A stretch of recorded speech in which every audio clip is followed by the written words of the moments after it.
Hey everybody, just going to take a quick break from the show and tell you about Noom. Has Noom helped you? I believe it has. Oh, it's got an app. You can do tracking. It's terrific. It does. And Noom builds personal plans that can meet individual needs. That's the thing. Takes into account any dietary restrictions, medical issues, other personal needs. That helps build a plan that works for you. And yes, so I know that you've had your own personalized program here that you've been working on. And it's weight loss This is weight loss results that last. They stick around because you get yourself into a lifestyle change. That's what matters. That's mainly it. You can't just say, I'm going to cut that out for a month and then go back to it. That's not what it is. So I'm glad it's helping you. That's great. And it really does. I like the psychology and biology-based approach here. Yeah. Noom Weight uses psychology. That's why they say losing weight starts with your brain, but it also takes into account your unique biological factors, Jimmy. All of your multitude flora and fauna that goes on inside of you there. Sure. Yeah. Stay focused on what's important to you with Noom's psychology and biology-based approach. Sign up for your trial today at Noom.com, Noom.com here, based on 3.5-year study of actively engaged Noom users with minimum starting BMI of 25. Individual results may vary. Visit our website for more information. Hey everybody, just going to take a quick break from the show and tell you about something awesome, Fast Growing Trees. Did you know Fast Growing Trees is the biggest online nursery in the U.S. with thousands of different plants and over 2 million happy customers? They have all the plants your yard needs, like fruit trees, privacy trees, flowering trees, shrubs, and so much more. Fast Growing Trees makes it easy to get your dream yard. Order online and get your plants delivered directly to your door in just a few days without ever leaving home. This is awesome. This is very awesome. I love putting trees in the yard. I love you know that, and I know you have planted a bunch in your yard, and I've done so much with my trees in my yard. It's fun to watch them actually thrive. I love it, and I'm telling you, we have hired people to do stuff, and I've complained about it on the show before, how expensive these people are. They turn you upside down and shake you, these tree people and landscapers. This is a great way to do it and save so much money. Much money. It is awesome. Absolutely. This spring, they have the best deals for your yard, up to half off on select plants and other deals, and listeners of our show get 15% off their purchase when using the code SmallTownMurder at checkout. That's an additional 15% off at FastGrowingTrees.com using the code SmallTownMurder at checkout. FastGrowingTrees.com, code SmallTownMurder. Now's the perfect time to plant. Use SmallTownMurder to save today. Offer is valid for a limited time. Terms and conditions apply. Now back to the show. This week, in Arcadia Township, Michigan, when a woman is found floating face down in a lake, it makes everybody wonder, was this just a tragic accident, a sad suicide, or one of the coldest murders you could possibly commit? Welcome to Small Town Murder.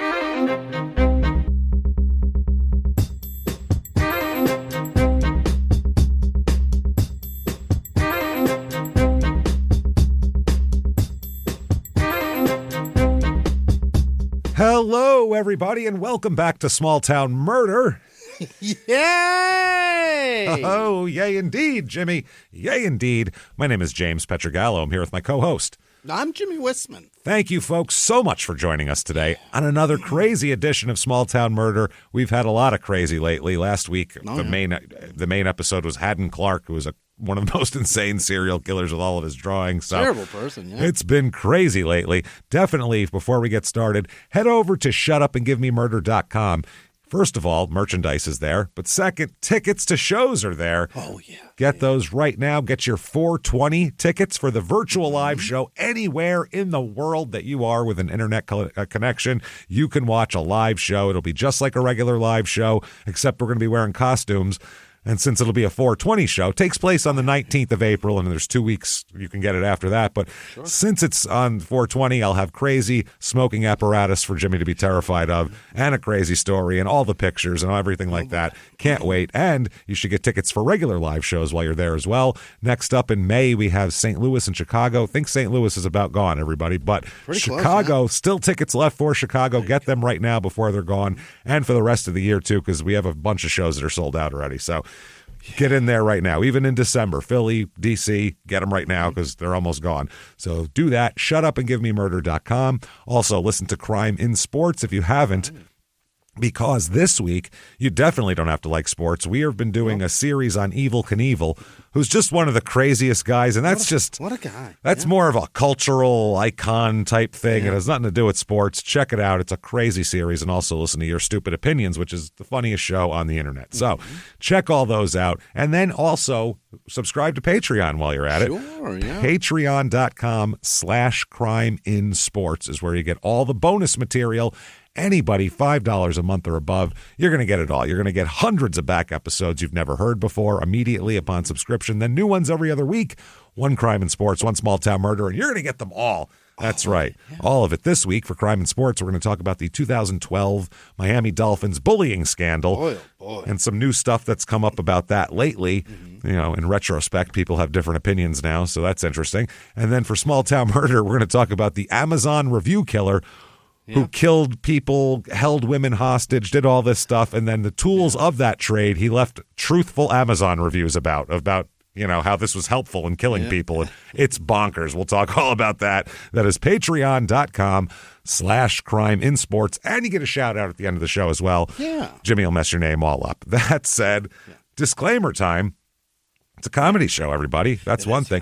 Unfortunately, the facts are as real as they could be, honestly. We wish we could just tell you fictional stories and that would be fine, but these are real stories. The details are super real, meticulously researched and everything like that. So there's also going to be jokes. We're comedians. Indeed. That's how we do this thing. So, but we've decided and we figured out a long time ago that it's really easy to separate the two. Sure. That's it. There's nothing funny about an actual murder. That's not. There's no joke when someone's head's being cut off. That's not funny. What's funny is, where do I put the head now? That's a funny thought right there. You're right. Maybe I'll put it in the freezer and nobody will notice it. That's crazy and that's funny. So that's where it comes from. What we never do is we never make fun of the victims or the victims' families. Why is that, James? Because we're assholes. But we're not scumbags. See? Real simple. Yeah. That's how that goes. So if you think that sounds good to you, you're going to hear a wild story. If you think true crime and comedy should never, ever go together, we might not be for you, but give it a shot. I think maybe we are for you. So either way, no complaining later. That said, I think it's time to sit back, everybody. Here we go. Let's all clear the lungs here. Let's arms to the sky. Let's all shout. Shut up and give me murder. Let's do this, everybody. Okay. Let's go on a trip, shall we? Let's do it. We're going to Michigan this week. Oh, yeah. Where we will be this year in Grand Rapids. But I think that's already sold out or damn close to it. Pretty close. Not really plugging it at this point. This is Arcadia Township, Michigan. Now, is that the UP? No, it's not. It's northern Michigan, but not the UP. It's on the. It's right on the lake up in northwestern Michigan. Yeah, but it's in the regular part, and it's not the other Arcadia Township, Michigan. What? Listen, we're supposed to have one town name per state. You can't have two Smith towns in the same state. They have two Arcadia Townships in the same goddamn state, which is one's in Lapeer County, I guess, down in kind of central south. Lapeer. Lapeer. No. Not LaPierre. I would have gotten. No. I know Pierre. I could have pronounced that, but Lapeer County, I guess. I don't know, Lapeer, whatever the hell it is. This is 2 hours and 15 minutes to Grand Rapids, where we will be in September. 2 hours to our last Michigan episode, Crockery Township, Michigan, which was the Battle of the Neighbors, which was wild stuff. I love those. For some reason, I love the ones where it's two neighbors fighting for years, and then there's a showdown. For some reason, those really interest me. I don't know why. Because you don't want to talk to it's validation for you as well. Yes, this is why. This is why. Just mind your business. Obviously, I don't want to barbecue with them. God damn it. Stick to yourself. Next thing you know, we'll be having a gunfight in the yard. That's what we'll be dueling in the yard in front of the fucking ribs. So this is in Manistee County, area code 231. And there is no motto, but I'm going to give you what it says on the website about this place. Okay. This is kind of what their whole deal here. Since the 1900s, the climate tempered by the cool waters of Lake Michigan has made Arcadia a refuge for those seeking relief from the pressures and confinement of the metropolitan areas of southern Michigan and neighboring states. So they're telling you, can't take it anymore, come here for a weekend. That's what it is. It's just all like a little resort lake town. There's no, right. I feel like. There's no sticking around. No. Come by for a bit and get the fuck out of town. This is where they played pool in the great outdoors and stuck that pool cue between the chick's legs and she flung it across that's where we are here, except poor girl Michigan never and had not a Wisconsin. boyfriend longer than a week. Never a week because they leave, damn it. But Buck's going to be different. Yeah. So even though he's not, he's leaving too. It's stupid. So it's so dumb. That's the funniest scene too when they're sitting in that boat and she's like, "And you're leaving in 2 days," and he's like, "Yeah, but yeah, this is the whole reason I didn't want to go out with you. That was the point." She's trying to tell him, and he's like, "Yeah, but I could finger you now." It's like, no, you're not getting it. yeah, but show me your tits. Yeah, that's all he's asking for. It's real weird. So history of this town, they organized a township in 1870 and then founded the village of Arcadia in 1880. There's Arcadia Township. Then within that is Arcadia, which is inside of Arcadia Township. Ridiculous. Sure. So the early history, they say, is dominated by Henry Stark, who was a Milwaukeean who established a lumber mill and made a shitload of money. Also established a church and all that kind of shit here. It was a big lumber town through the early 1900s. In 1906, that guy's lumber mill, Henry Stark, it burned to the ground. Oh, of course, and as everything did. Save the planet. No, Lumberman and Mr. Stark. You know what else lumber is? Flammable. That's the problem. Yeah. It's very flammable. Iron Man figured it out. That shit doesn't burn. It doesn't burn quite as easy. So it was replaced by the Arcadia Furniture Factory. Now, there are no reviews of the town proper because it's a small town, but there are reviews of the place that we're going to talk about where this murder took place this week, or where the death happened here, which is the Watervale Inn. It's right on the lake. It's like the most famous inn around here. It's built in, the 1920s or something. It's very old, and so they say it features 14 cottages, which are suites of rooms. So they have cottages separate, then they have a main building with suites inside of that. Nice. It's pretty cool. And the historic inn where breakfast and dinner are served daily, it is situated on 2 lakes, this inn. So it's a very, very good vacation spot, essentially. Sure. And they have like a big boat dock where people can go out and a big deck where they go out and drink wine and look at the lake. Little water town, yeah. It's really nice. This place has 4.8 stars on Google as well. So that's fantastic. It's really good out of 85 reviews. Here is one from Mary Jean, 5 stars. Love this place. Old school cool at its finest. Charming cottages, beautiful setting. Be sure to do the Mount Baldy hike and walk back along the water. The way you get to run down the dunes, that's a long way. It's a long walk on the beach. Be prepared. Okay. That's what you want. I'd love to know what Mount Baldy means, because there's like 3,000 of There's those a lot in this of them. country. Out west, there's a bunch of them too. Yeah. Yeah. I think Idaho has one. I want to say Utah or somewhere has one. There's a lot of them. Arizona has like 6. Yeah, it's ridiculous. Maybe it's just there's nothing on top of it, so they called it Mount Baldy. Maybe. I don't know. Or there's a guy named Baldy who was climbing all the mountains but had no hair. That's a real outgoing son bitch. He had no hair, but he was great at mountain climbing. Yeah. So that's fine. Shitload of North Face gear, this guy. Tons. Patagonia up his ass. It's all over the place. And then finally, 1 star from Rick. The owners are not friendly. That's all. Well, that's because Rick wanted to walk around without a shirt on. They were maybe inside put one on. It's the pants, I think, were the problem. The shirt they didn't mind, but they were like, Rick, you got to have something on. Please. No pants. It's windy up here. You're just flopping all around. He's just in his Fruit of the Looms, or just any white. Can I just take some pancakes to my room? You can go to your room until you have clothes on, Rick. You can eat all your meals in your room, Rick. Tell you what, we'll just leave a tray outside of it, and you come out and get it. So the owners, by the way, are in this murder story. They're not like murderers or murdered, but they're involved in this. So this is pretty funny. When you hear their quotes, always just think the owners are not friendly. It's funny.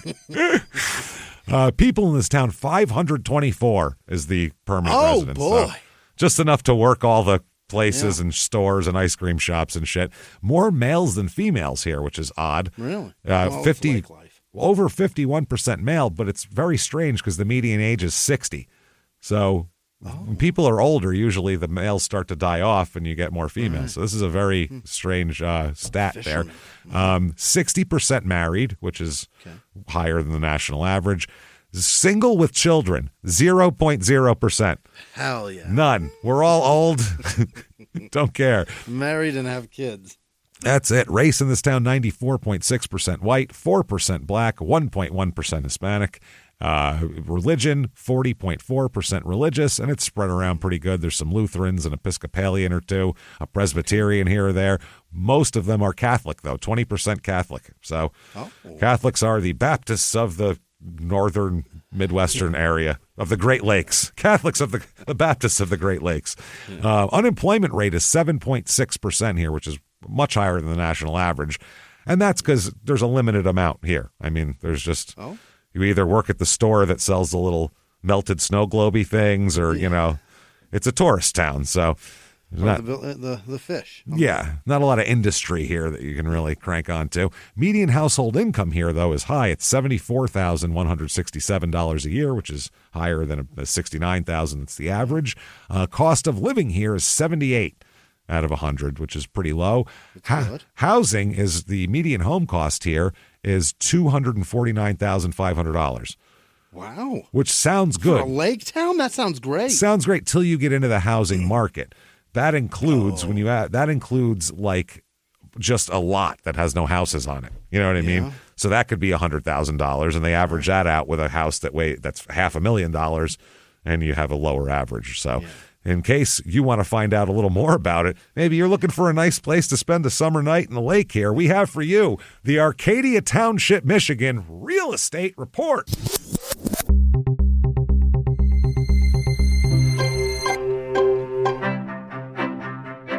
The average two-bedroom rental here goes for $940 a month, which sounds low, honestly, in this area. That doesn't sound bad. Average is $1,200 or so. Yeah, it's around 12. Here's a three-bedroom, two-bath, 1,100-square-foot condo. Yeah. This is not a private home, and there's a condo, so there's another house attached to you. It says in the listing, just steps to your own private 30-foot dock and slip on Arcadia Lake.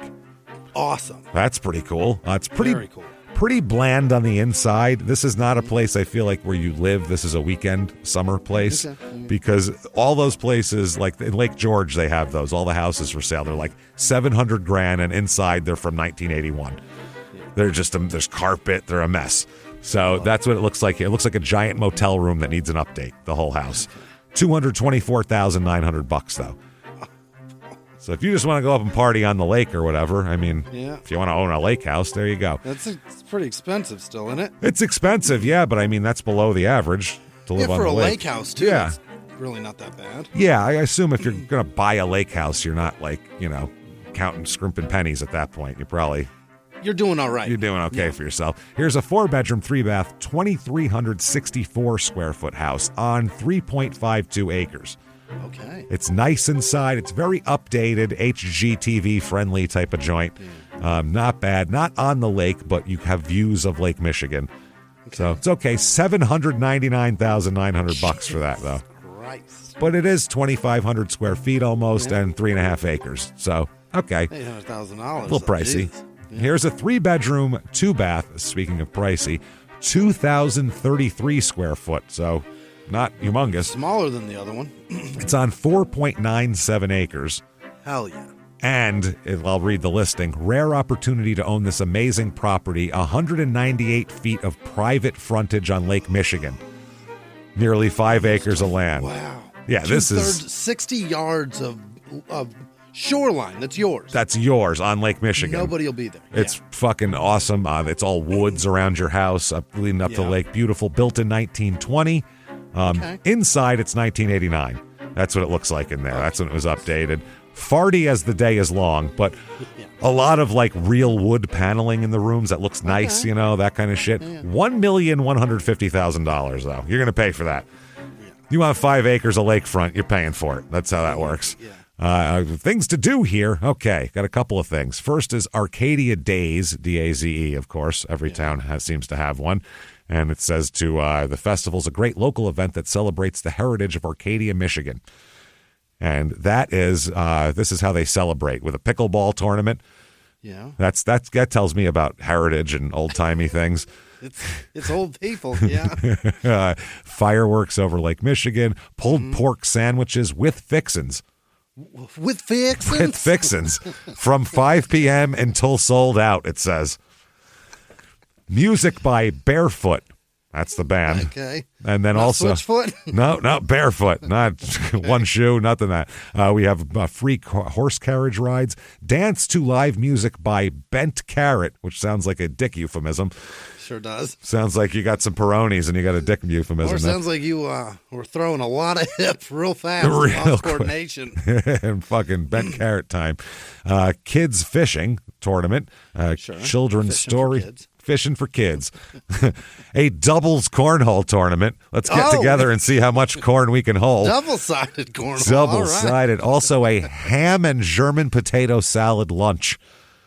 Okay. You're going to be farting all day. German in the type of food, I imagine it's because the mayo in that potato salad is sour. I think the German one is mustard. I think the German's the yellow one, I think. Really? There's maybe mayo too, but it's mainly a mustardy based one, the German one. It has bacon in it sometimes. It's not bad. It's okay. It's not too terrible. Okay. Let me see here. We also have free horse carriage rides, more music by Barefoot. They're playing every fucking night. God damn, they're busy. Then there's the Mini Ha Ha Brouhaha. Okay, some native stuff. Yeah. That's okay. Now, the festival will highlight the talented local bands that call Northwestern Michigan home. Oh, no. These are bands from the woods, everybody. Yay. Honor the natives with Yikes. the worst music on the planet. Oh, man. It says from students who are just starting their music careers to the home-style jamboree bands of music lovers. This sounds awful.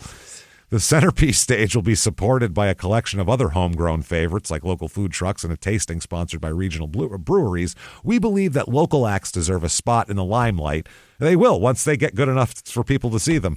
There's plenty. You wait till they get to open for somebody. They'll get their due, I promise. This isn't the 70s. If no. They're out there on the internet. If people like them, they'll find them. I mean, that's the thing now. If you're good, you'll get an audience. Yeah, Chapel Roan was a nobody a year and a half ago, and she had tons of music already made. You know what I mean? Like they'll pick it up. Don't worry about it. It happens, yeah. So they want to do that and encourage the growth of our unique music scene. Now, this includes at 11 a.m., the coveted 11 a.m. spot that all performers can't wait to do. Right. The Crosscut Kings will be there. Okay. And then Jake Allen and T.J. Rankin will be there. Yikes. Next up, I'm going to give you a name of a band. And I'm going to ask you to, here, I'll just give you the name. DGANGOPFONIQE.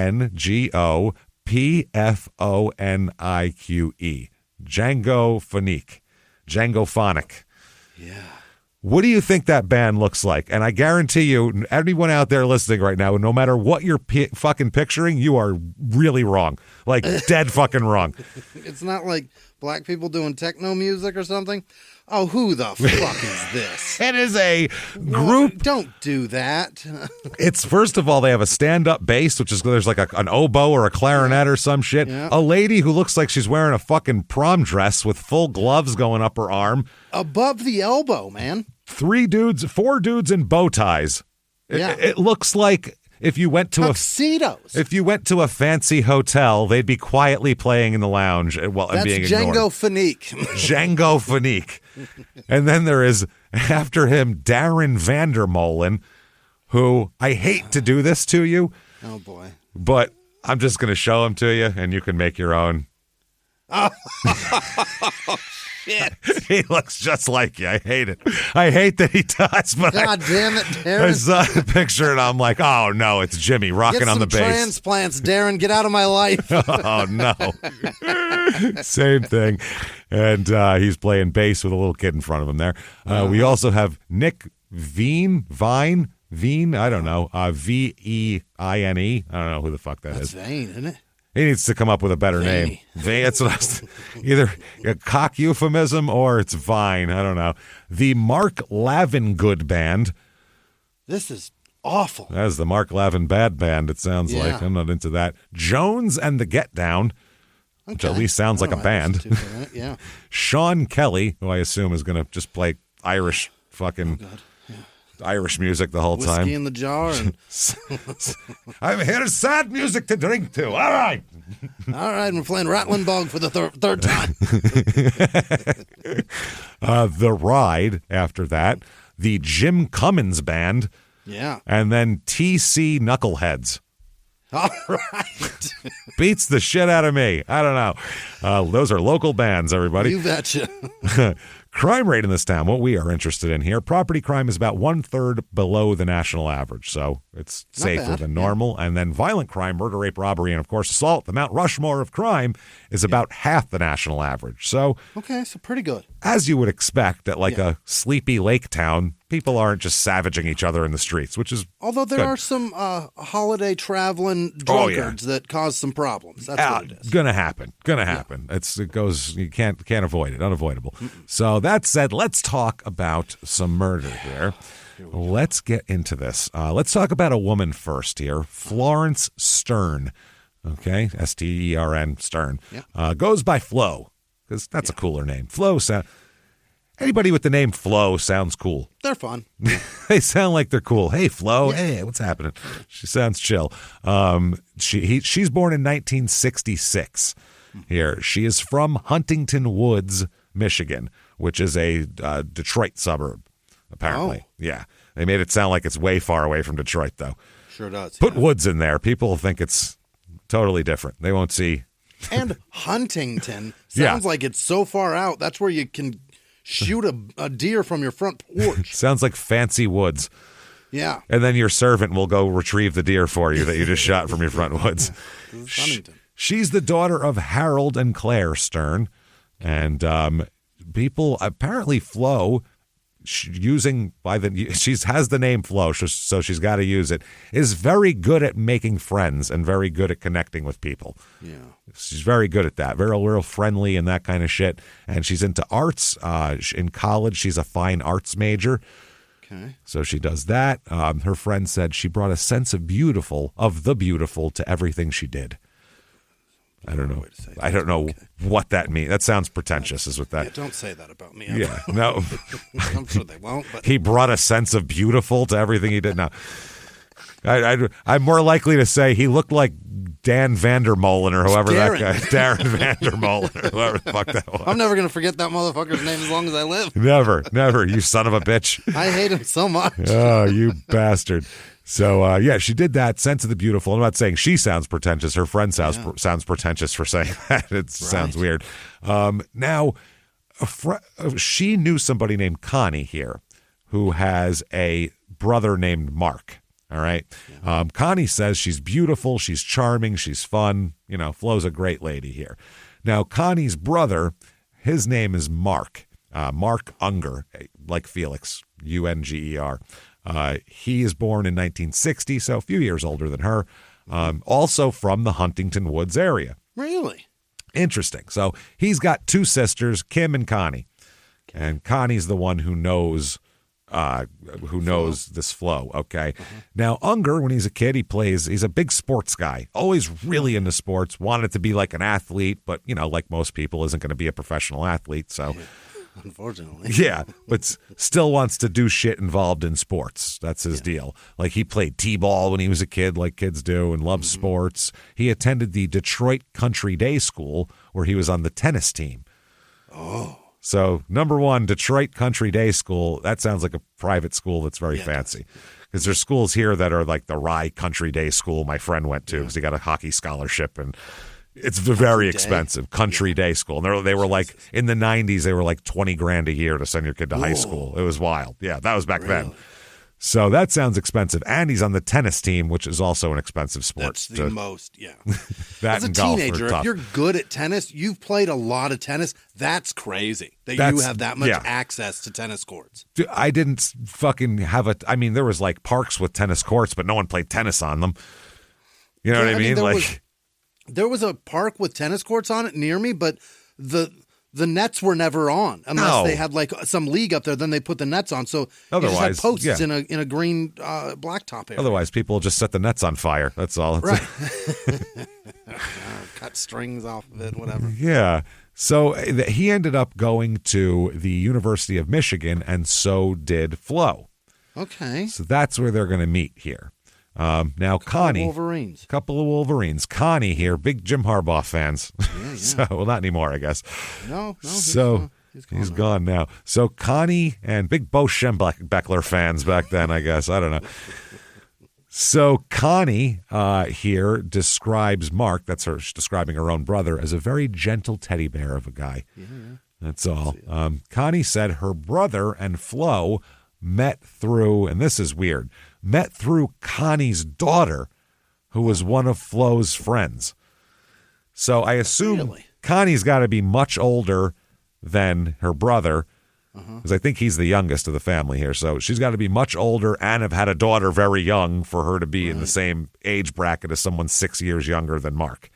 So that's interesting. So yeah, he met Flo through his niece, which is very strange. Very odd here. So Mark ended up, I guess, graduating from Michigan, and that's when they began dating, which makes sense because that's when she was old enough to date at that point, probably. Yeah, because they're 6 years apart. So the timeline of all of this is skewed, and I don't know how old he was and how old she was when they met, but I'm not liking that. Going to college a little bit late or a little bit early. I don't know. This is interesting. Yeah, I feel like it's good. I feel like it's 22 and 16 is what it is, and that creeps me out. So I'm hoping it's not that, but we don't know. Connie went on to say about Flo, quote, she was beautiful, she was charming, she's fun, and they seemed very much in love. Yeah. So there you go. They began dating after he graduated, and they get married a few years later. Have a big, beautiful wedding in the middle of a big snowstorm. Oh. Which, yeah, everybody said it was just beautiful. The pictures through the window look great. They look great. And the bride walking out with the white dress with the snow coming down must have been white all over her. Freezing her ass off unless she had a park on. It's great. Yeah. You want your wedding pictures to be with a park on, usually. That's how it works. This show, Small Town Murder, is sponsored by BetterHelp. We're huge proponents of therapy because boy, do I love it. Everybody needs it, too. And its independence is very glorified. It's easy to forget that we're all better when we have a little support system behind us. And therapy can be a great source of support for any area of your life when it's time to shift the focus here from doing it all on your own to maybe it's a little better if we ask for some help here or there. It doesn't hurt and there's nothing wrong with it. And we've benefited greatly from therapy. Just talking to Jimmy about something he wanted to talk to his therapist about this week. So, I mean, you can't beat it. Makes therapy affordable and convenient, actually, which is a big barrier to a lot of people. Serves over 5 million people worldwide. You access a diverse network of more than 30,000 credentialed therapists with a wide range of specialties, and you can easily switch therapists at any time for no extra cost. Build your support system with BetterHelp. Visit BetterHelp.com/smalltownmurder today to get 10% off your first month. That's BetterHelp, HELP.com/smalltownmurder. Now back to the show. Hey everybody, just going to take a quick break from the show and tell you a little bit more about Chime. Life is full of extra fees. Boy, oh boy. They're everywhere. Everything you buy, there's fees. Yeah. Ever buy a concert ticket or an airline ticket or anything like that? Fees, games, you name it. We're trying to make progress in life, and we're trying to go forward, and then these fees hit you and you go backwards. You need Chime. Chime is a checking account that makes financial progress easier. You can move forward with this with features like no maintenance fees, fee-free overdraft up to $200, or getting paid up to 2 days early with direct deposit. Can't beat it. You can learn more at chime.com/smalltownmurder. This Chime is great stuff. You always need a little help. You're always coming up a little short every once in a while. It happens to people. Unexpected things come up. Not only fees that Chime won't charge you, but you never know. You blow a tire out, your car breaks down. You never know when you need a few extra bucks and you might need it early. Make progress toward a better financial future with Chime. Open your account in 2 minutes at chime.com/smalltownmurder. That's chime.com/smalltownmurder. Chime feels like progress. Banking services and debit card provided by the Bancorp N.A. or Stride Bank N.A. Members FDIC. Spot me eligibility requirements and overdraft limits apply. Boosts are available to eligible Chime members enrolled in Spot Me and are subject to monthly limits. Timing depends on submission of payment file. Fees apply at out-of-network ATMs. So after Mark graduated from U of M here, he spent a year in California at Pepperdine University studying advertising. And then he returned to live in Detroit, or in the suburbs there in Huntington Woods, and all that kind of thing. So his passion's always sports, And his mother said he really wanted to be a sportscaster, which is interesting. By the way, his parents got divorced while he was in college. Like, if that's not a signal. Once the last kid's in college. We would have done it a while ago. Dude, they wanted to get divorced for 25 years is what that means. Yeah, we've been sticking it out, faking it, giving you a fraud of a childhood. As soon as he got like his TV set up in his dorm room, they were fucking drawing up divorce papers. Like, well, that's that. We did it. Raised him up and out. That's time to fucking deal with us now. Poor bastard's like... Everything was a lie. It's all a lie. And that's, I think, has some effect on him, by the way. It's got some reason. It has some kind of weird effect on him here. Because you have to know that, oh, God, they've been sitting here waiting me out for years. Mm-hmm. That's fucked up. Yeah. So he ends up getting a job as a sportscaster or on the sports radio type show on I can't make this up if I tried, WJZZ-FM. WJizz. Yep. Everybody's got to hear the hits on WJizz. WJizz. I'll change it a little from Snoop's, but it's fine. There's a K-Jizz in Arizona now. Oh, I know, but that was jazz always, right? It's the jazz station, I think. It's obviously jazz. I mean, but no, it's not. No, it's K-Jizz. They can call it whatever they want. This isn't even a jazz station. This is a sports station. Oh, yeah. What are you calling themselves Dubbed Jizz? Like, what the fuck, man? I don't get it. So yeah, it's defunct nowadays anyway. But good. He works there. Like as soon as the word jizz, half of Wonder how that ended up happening. Yeah. WJZZ, the jizz. Let us drip down upon you. You can call it whatever you want, but we're calling it jizz. We're calling it the jizz. That's all it's ever going to be. Now, while this is going on, she's working in retail at the time, and Mark loved it. This is his lifelong dream, and because he figures from this lowly local, this is where you start. He can move his way up, and eventually he'll be on SportsCenter. You know what I mean? That's the way. I mean, yeah. Berman had to start somewhere, right? Totally. That's the way he's looking at it. So he says, quote, "I had the greatest job in the world." This is Mark. Yeah. "I went to every game. I mean, it was amazing. And she worked at places where she could buy clothes and jewelry and stuff. I mean, we were very happy." So, yeah, he kind of dismissed her as like, she works to buy jewelry. I was going to every game. Jewelry and shit, but game. Every game. So it's whatever. So they end up having two sons, Max and Tyler. One's born in 93 and one's born in 96. At one point, I was like, I won't put their names in there. I was like, they're in their 30s. It's fine. Yeah, who gives a shit? I try to, whenever someone's like a minor still, I try to keep them out of it. But I'm like, these people are like, one dude's 32 for Christ's sake. Golly. That's enough. Yeah. So, I mean, I feel terrible for them, obviously. Sure. Yeah. So he said, I knew she'd be an awesome mother, and she was. That's Mark's statement about Flo. So they end up moving back to the Huntington Woods area. I guess they were living more near the college for a while. They moved back to the Huntington Woods area where they both grew up because they both said, well, that was such a great place to be raised and great childhood. Childhood. So let's raise our kids there as well. So they bought a house in the area, and it's a pricey area. It's a nice area. Huntington Woods, So she becomes a stay-at-home mom, taking care of the kids while they're here, and he leaves his job in radio. This is before the station went under and all that. He actually had the job, but he got a better job as a mortgage broker making more money.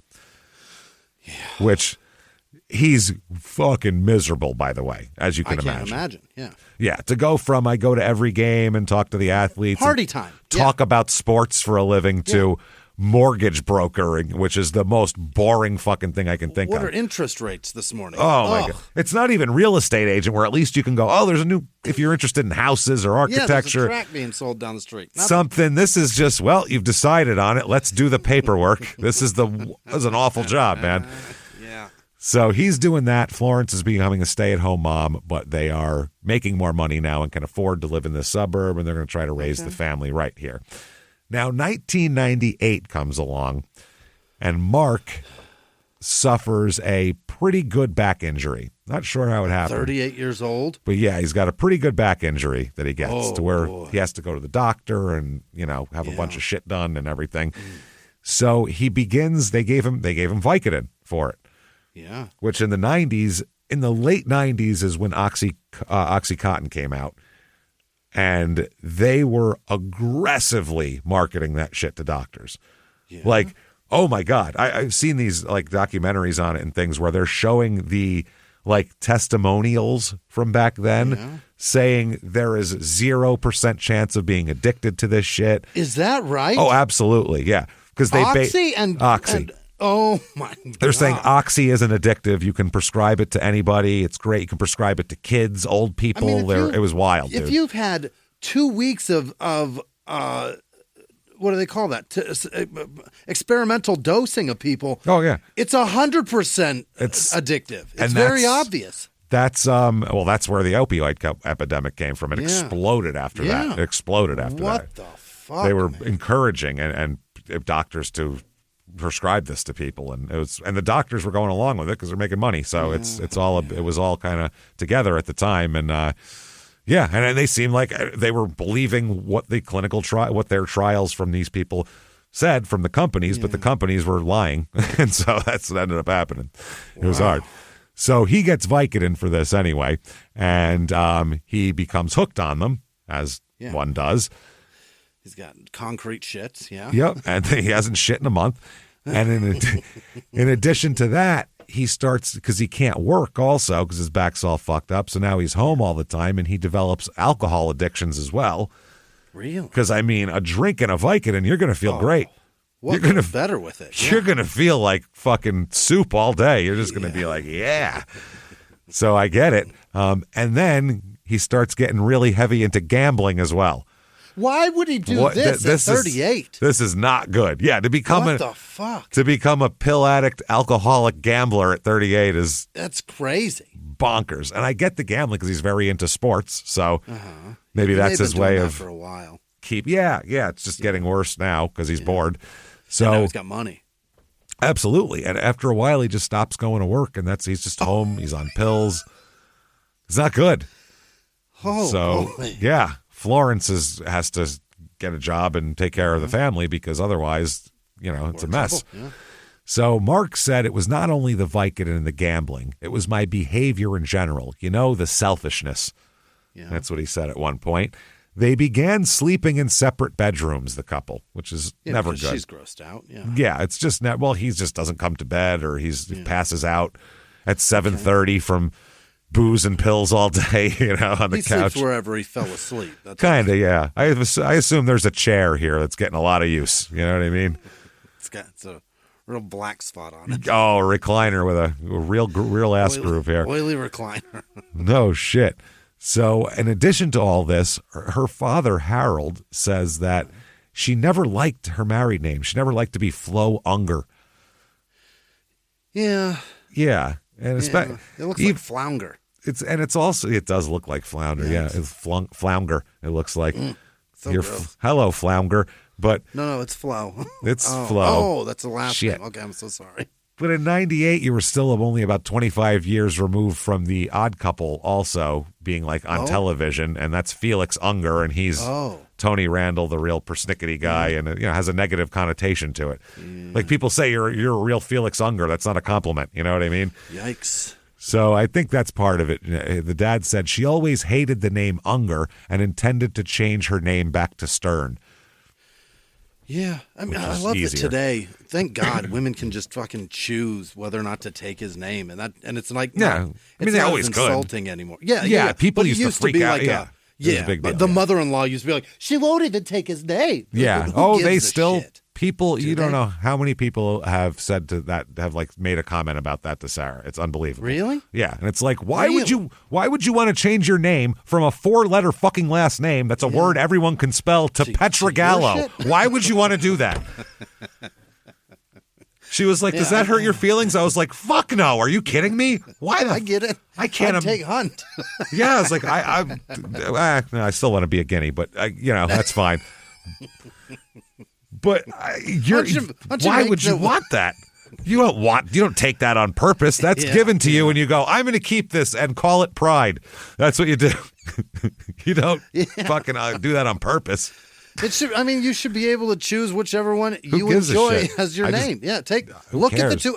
Unless your last name is Piss and you're marrying into the shit family, at least you don't have one of them's got to be better. Is the point? You can pick what you want. I don't give a fuck. Some people care, but I don't care. That's between you. Who cares? Figure it out amongst yourselves. It should never matter. Who gives a fuck? So after in September of 2002, Mark decides to try to get his shit together and go to rehab. Okay, now he's going to end up, it's like a 5-month thing he's in rehab for. This is serious. It's supposed to be 28 days, isn't it?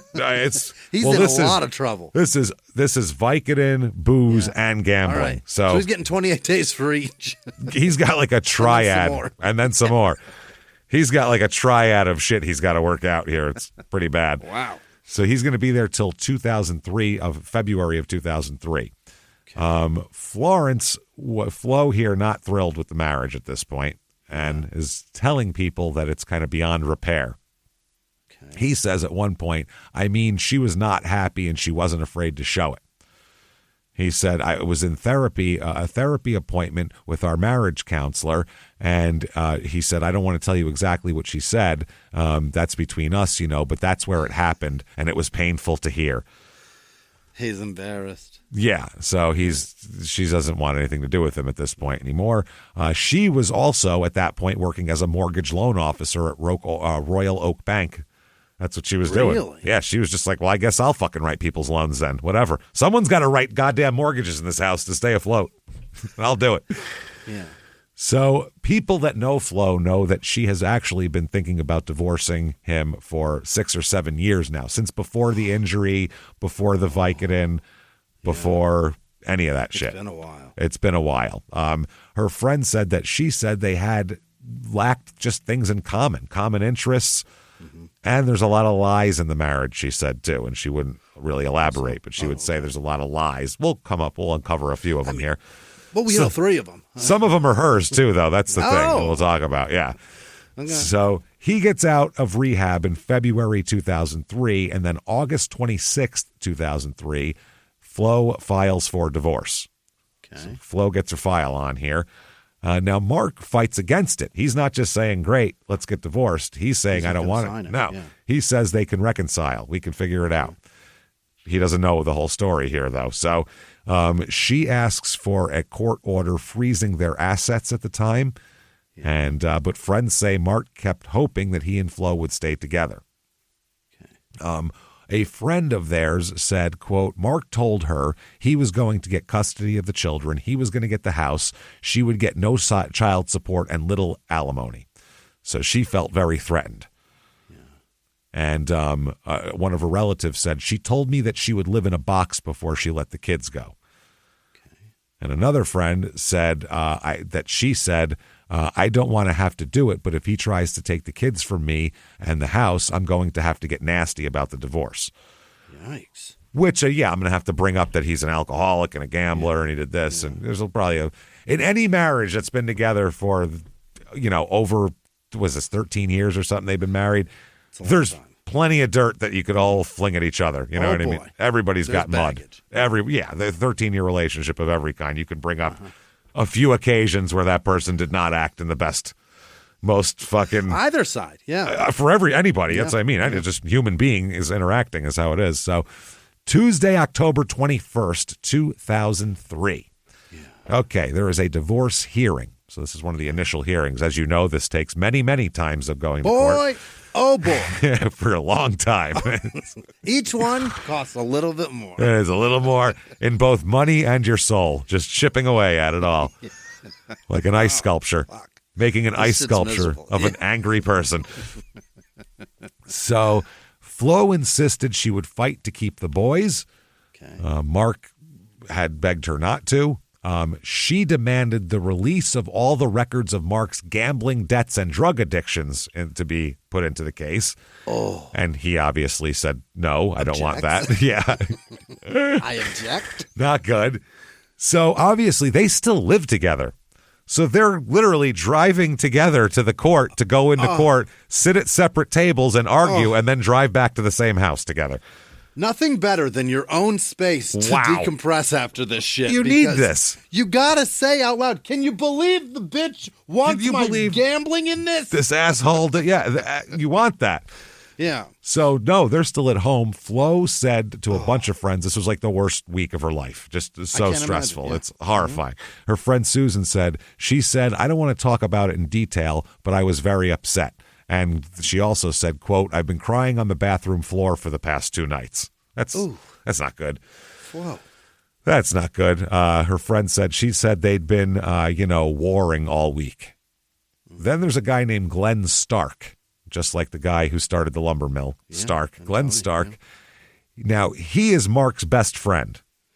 Okay. And he's got some more role in this we'll talk about, but he's Mark's best friend. And Glenn said, she said Mark had become increasingly erratic and unpredictable and withdrawn. And Flo also told Glenn Stark that she had spent that whole week locked in the bathroom crying. And Glenn said she said he was exhibiting Dr. Jekyll and Mr. Hyde behavior. Okay, maybe so. Just, at the turn of a fucking switch, he's a different person, and he's mean. This is also tough because you're getting a guy straight out of rehab. Then springing life-changing shit on him. This might trigger him to go back, which might look like Jekyll and Hyde shit. That too. If he's using here and there. If he's grabbing a fucking bottle here and there or some pills or something. Tolerate this shit. You never know. And that's true, too. A major life change like that right after getting out of 5 months of rehab is That's crazy. That's a wild break, yeah. I think when you get out of rehab, they tell you, don't change anything for a while. Yeah, don't get a divorce. No. If you smoke cigarettes, keep smoking them. If you fucking eat candy, keep eating it. Just drink twice as much. Just don't do drugs. So now Mark described Glenn Stark as his best friend. As a matter of fact, the night before the divorce hearing, Glenn spent the night at their house. He slept over that night. I don't know why adults are sleeping at other adults' houses, but that's fine. Now, the thing is, Stark has way more involvement in this than just being Mark's best friend. He's also been having a secret affair with Flo for the last 2 years. Glenn, you are a scumbag. Mark, you're a tool, but Glenn, you're a fucking scumbag. Yeah, that's not cool at all. That's really fucked up. You can't fuck your best friend's wife. Nope. I think that's like rule one, right? Yeah. That's rule 1. I think it's a commandment, for Christ's sake. We're best friends. Guess what I will never do? I'll never fuck the girl that you love. That's one of the few rules that's like a social rule and a commandment all at one. It's all bad. I think it's so much of a rule, you don't even got to say it. You don't have to say it. You just go, scumbag. So, hey, you're my best friend. You're probably not going to fuck my wife, right? Yeah, you're right. Totally. I'd be the last guy to fuck your wife, probably. That's what you're supposed to forgot. do. Yeah. Your best friend should be trying to get other people to not try to fuck your wife, even. Like, to help you. So, it's real for Glenful. Jesus. This has been going on for 2 years. Oh, my God. Were they?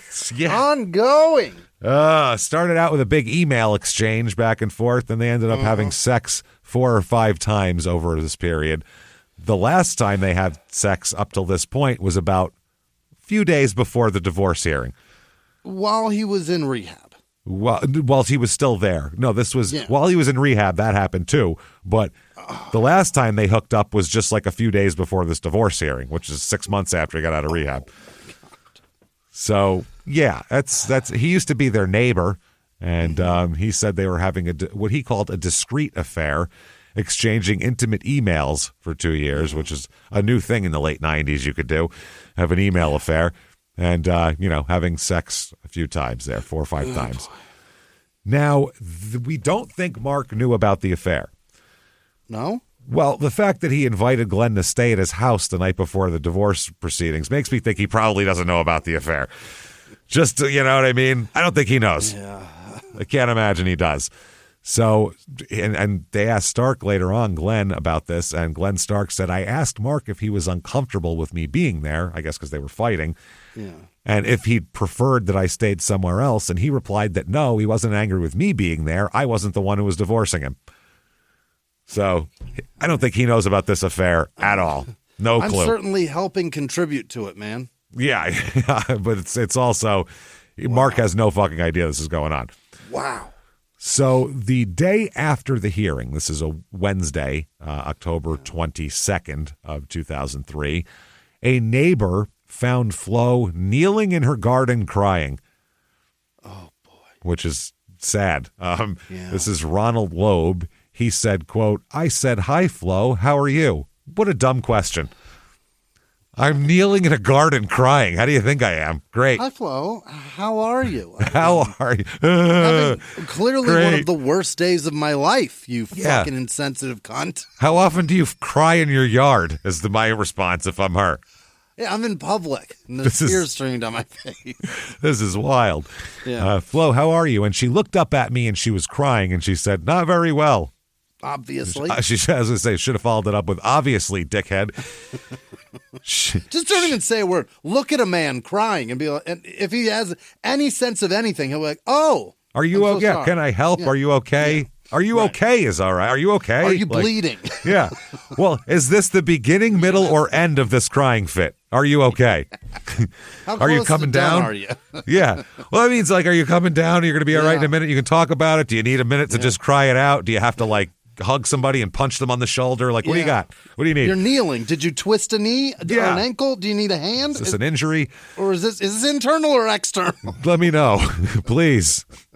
I have Band-Aids and booze. I don't know which one to give you.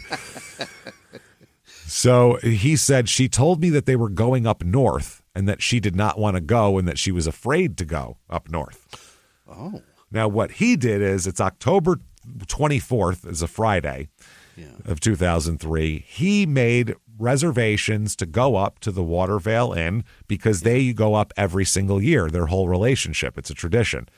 Really? They go up there. They stay in the cottages that we talked about. See why people go, why do they put that review in there? Gee, I wonder why. Because I'm telling you, this is why. Now I don't have to explain Watervale in the middle of a fucking murder investigation. Or in the middle of a murder story. Set the stage. So yeah, they're going up. They stay in one of these cottages. They do it every year. They bring the kids up there. You know, they drink wine. The kids watch movies. It's that kind of deal here. So they're going to head up there on this Friday. Claire Stern, who is Flo's mom, said the day before leaving for the resort, her daughter told her that Mark had threatened to take the house and the kids and give her $1,000 a month. Yeah. So that's what she was telling her mom. What year is that? 2003. Pretty weak.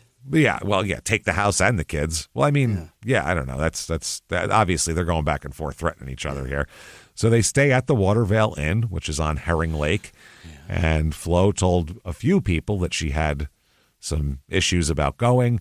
And even Mark said, I'm sure she had reservations about going. I had reservations about going, but we were dedicated to the kids. Yeah. So that's how it is. He said things seemed fine when they got in the car to drive up there. They listened to music, and it's a 4-hour drive. So if there's a lot of beef, it's going to come out in a 4-hour drive. But these two, I don't know. I think maybe these two have kind of trained themselves to be in a completely different mode around the kids. Maybe. As some people do. There are oftentimes in couples that one of them is real good at just fucking disconnecting, not giving a shit about it. Yeah. While the other one internally stews. So they might be just doing that. Yeah, that could be what's happened. Or like I said, they could be trying to put a good face on it. Or they could be just, who knows? So I'm real good at disconnecting whenever we're fighting. I'm just like, you know what I mean? If I'm in a relationship and I'm fighting, I could just give two fucks. I can ignore that person and act like this house and room is empty. That's so good at it. I'm terrible at that. I can't do that. I'm not a good. I'll fucking ignore you like I'm not a good ignorer. We're going to fucking clear this up. We're going to clear this up or not clear it up, but we're not going to let it linger. Yeah. But, I mean, I think when I'm at that point, my goal is to not clear it up and just hope you disappear. Yeah. That's very unhealthy, I think, is what a therapist would tell you. I'll be bringing that up to my therapist very shortly. I think you've probably had that one talked about a couple of times, probably. It's getting reestablished real quick here. I promise you that. So, they're in the car. They're doing this. Mark said the colors were pretty to look at on the way up because it's October driving through the woods in Michigan. So beautiful. Awesome. He said the kids were having a ball. It couldn't have been better. They went to dinner at a local restaurant called I Hope It's Dingies and not Dingies.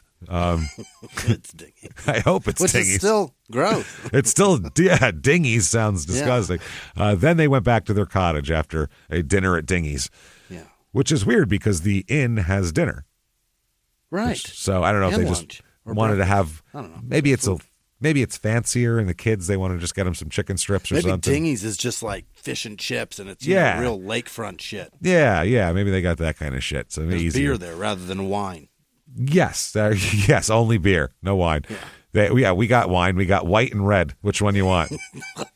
Just a big bottle each back there. The red just has food coloring. That's what red. It's just white Carlo Rossi with food coloring in it. The gallon. Why is this red sparkling? Shut up and drink it. Shut up, it's fine. So what? It's got fucking strawberry Kool-Aid in it. Relax. If you shake it, it stops sparkling. It's pretty good. So they stay at one of the cottages called the Mary Ellen. That's the cottage. So all the cottages have names. Like boats, yeah. Like boats. And it's just a few hundred yards from the lake, and it's idyllic. It's idyllic. It's a nice place, and it was a favorite spot for people to go would be to have a glass of wine and watch the evening sunsets on the boat deck, which is also there. Fuck, it faces the sunset. Yeah, and by the way, being late October in Michigan, this place does not have as many people as would be here in mid-August, say. Water's too cold. Yeah. Water's too cold. This is definitely a different type of people. Like the boat deck isn't crowded with people at the end of the night. Yeah. You want to go have a glass of wine. And jeans on the lake. That's great. Fucking hoodie on the lake. Shit. Yeah. A hoodie and some wine on the lake. That sounds amazing. Forget it. I have no interest in being wet. I want to be dry and cold. I love it. Dry, chilly, something nice in my hand to drink and eat, and I'm a happy fucking guy. Smoke a joint out there. I'll be I'm thrilled. So the boys settle in to watch a movie. They put a movie on for the kids because they're like 10 and 7. So if you have a small little cottage, you can throw a movie on and they'll be all right for a couple hours. They won't kill each other. 2003, it's Cars. It's Cars or one of the Toy Stories. I think 2 just came out, so a year before, I think so. So they sit to watch a movie, and Mark and Flo went down to the boat deck to have adult talk. So you don't have to sit there with fucking Pixar voices blasting in the background while you're trying to have serious conversation. Let's be uncomfortable without Tom Hanks. Yeah. We don't need Tim Allen here for this, okay? We just don't. So Flo and Mark sitting on the boat deck, and the boat deck is attached to the resort proper. There's a big building with the suites inside of it with the shared bathrooms, and so you walk from your cottage up to that to sit on the boat deck. Right. So they're up there. It's late evening, 8, 9 o'clock. About 9 p.m., a fisherman named Fred O'Flynn, O-E-F is the way his name starts. That's tough. O'Flynn, he landed his boat it's dark, and he landed it right there at the at the shore. Yep. And he speaks to Florence and Mark, and he gets out of the boat and he talks to them for a little while for some reason. I see a couple enjoying a private moment. Let me row up and talk to them. Let me go bother them. Rig?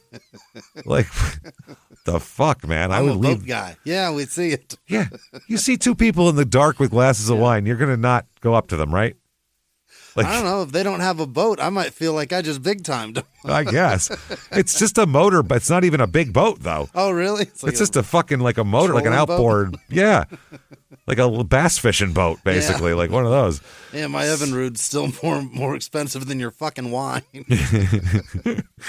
So he hung out with them for a little while, Fred, and talked to them, and then he left in his motorboat. They did have a conversation with him. He said it was pitch black outside, Fred says, and he told the Ungers that he was about to take his boat across the lake. And this is the middle of nowhere. It's fucking black as night, as literally. Yeah, right. So I guess he said, quote, she mentioned she wouldn't like to be out on the lake. She said, I'm afraid of the dark. Yeah. I wouldn't go out on that lake this late. I'm afraid of the dark, she said. Yeah, and the water looks black in the middle of the night. It's so scary. If it's choppy, too, that's terrifying. So nobody, this Fred said nobody heard, he didn't hear any arguing amongst the couple of Mark and Flo. He didn't hear anything suspicious, anything like that. Hey everybody, just going to take a quick break from the show and tell you a little bit about our safest sponsors, Simply Safe. And everyone has routines that you go through, make you feel good, make you feel secure, like you have control over the world. And a lot of times you don't, but you do if you're us. And your routine includes arming your Simply Safe home security system. You know that's going to do well for you. So when we're heading out, both of us, we both have them in our houses, our studios, you lock up for the night. Yep. Yeah, this simple step does more than just protect you, gives you peace of mind. You're going to feel good about leaving, and then you're going to know it's going to be the same when you get back. You'll sleep more soundly. I can leave the house with confidence, and it's amazing how a push of a button can give you that kind of confidence. And with Simply Safe, we love it. Like I said, it's in our studios, in our homes. It's really easy to install, too. You can get professional installation also, but if we can put it up, you can put it up. Put it that way.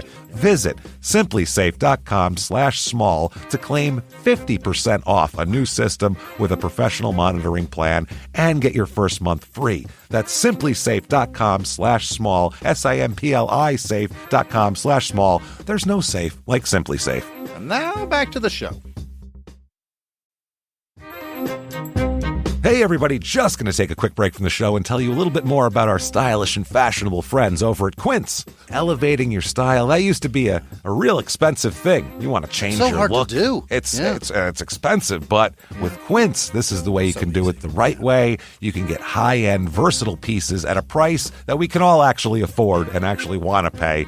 And now I can upgrade my style, getting nice, real good luxury items and essentials that sync up with what I want and what I want to pay. It's perfect. And Quince has all the must-haves, like Mongolian cashmere sweaters from $50. Come on, that's ridiculous. Iconic 100% leather jackets and comfortable pants for every occasion, which I got a leather jacket and Jimmy got comfortable pants. That's exactly what we did.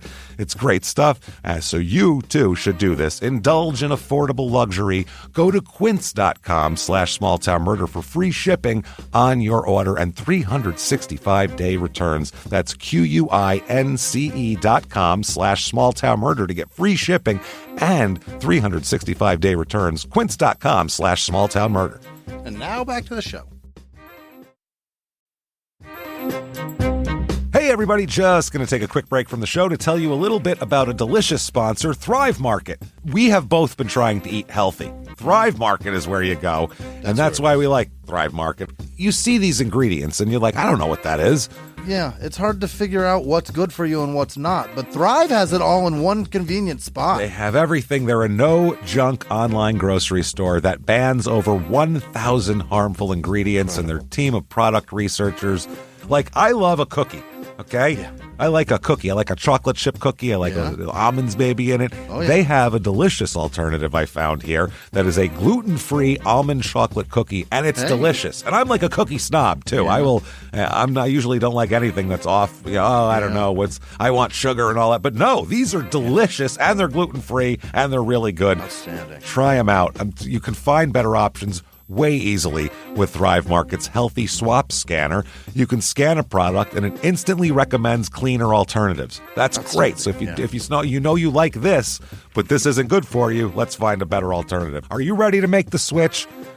Go to thrivemarket.com/smalltownmurder for 30% off your first order, plus a free $60 gift. That's THRIVE market.com/smalltownmurder, thrivemarket.com/smalltownmurder. And here her relatives back her up. Her sister, I believe, said she was afraid of the dark. And another relative said she was very afraid of the dark. Oh. I reiterate what they say and add very. She's actually afraid of the dark, I think. Yeah, Flo's father, Harold, said that she has been afraid of the dark for as long as he could remember. He said, quote, when she was a little child, she said, hold me, Daddy, I'm scared of the dark. And now, 30 years later, still scared of the dark. So I got that's the way it is. The same way right now. Yeah, it happens. I can't get her to take the fucking trash out at night. Outside? Out in the backyard, man. On you the have side lights of out the there. house. You have tons of lights out there. It's bright as day out there. I don't know. She's like, flick the goddamn light switch on. That's what I told her. Turn the light on. She goes, yeah, but everywhere else is dark. Well, yeah, it's night. Don't look there. Look where you can see, which is right to the garbage can. Throw it. I'm not asking you to go exploring back there and find a lost civilization. Just fucking. There are no owls or coyotes in the backyard, and that's the only thing that could get you here. And an owl isn't going to get you. No, you're much bigger than one, I promise. Yeah, they're terrifying. You could probably punch it and kill it. Oh, yeah. It's not going to want any piece of you. She's out of her mind. That's funny. So 9:30 p.m. here, yeah. Mark says he walks back to the couple's cottage, which is about 100 yards away, to put Max and Tyler to bed. Okay. So there we go. They can't even stay up late on vacation. Rough. No. Rough. So he said, quote, Flo was very comfortable on that deck. She wasn't ready to come in yet, I guess. So that's why he did it. So he said he spent about 15 minutes with the boys, and when he went back to the boat deck, Flo was gone.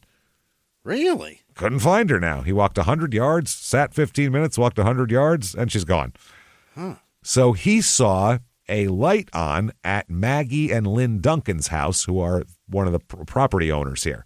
I assume these are the people who aren't nice. They're not very nice. Not very nice, that guy said. And she figured, or he said he figured that she was there.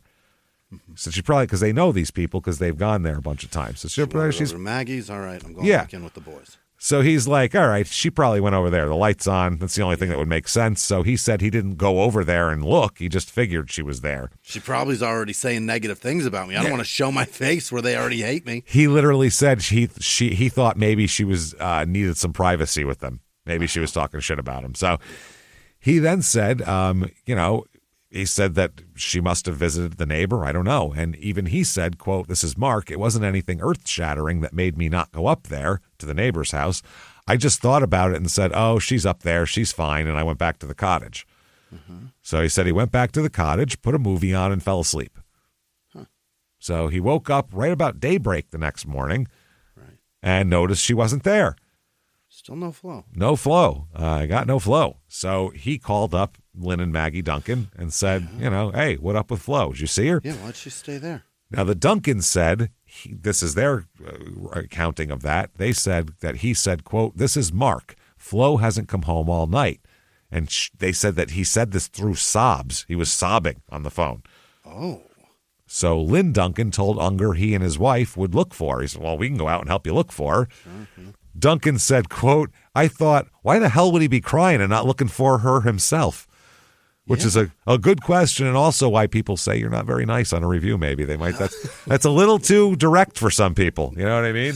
You're not willing to help out, you rude dicks. I'll help you, but Jesus Christ. Can't find the woman that's going to leave him. So the guy said, Mark told him, quote, this is the owner talking about Mark. Yeah. He said he was going to check around the inn to see if she had taken another room. He didn't explain that to us. He had indicated that she might be suicidal. Oh. Yeah. So Lynn, the way he described the call, he said it just sounded like somebody in tears saying, this is Mark and my wife hasn't come home all night. Okay. So they're like, all right, well, where the fuck is she? So they look here out the door, Maggie and Lynn, Margaret and Lynn, and they look out the door. They stood in their living room and looked at the deck through their sliding glass doors. And Maggie Duncan noticed that one of the wooden lounge chairs on the deck had been moved from one corner of the deck to another corner of the deck. Yeah, that's obvious. So they were like, that's interesting. Yeah, so they got dressed and walked out toward the chair to see what was going on there.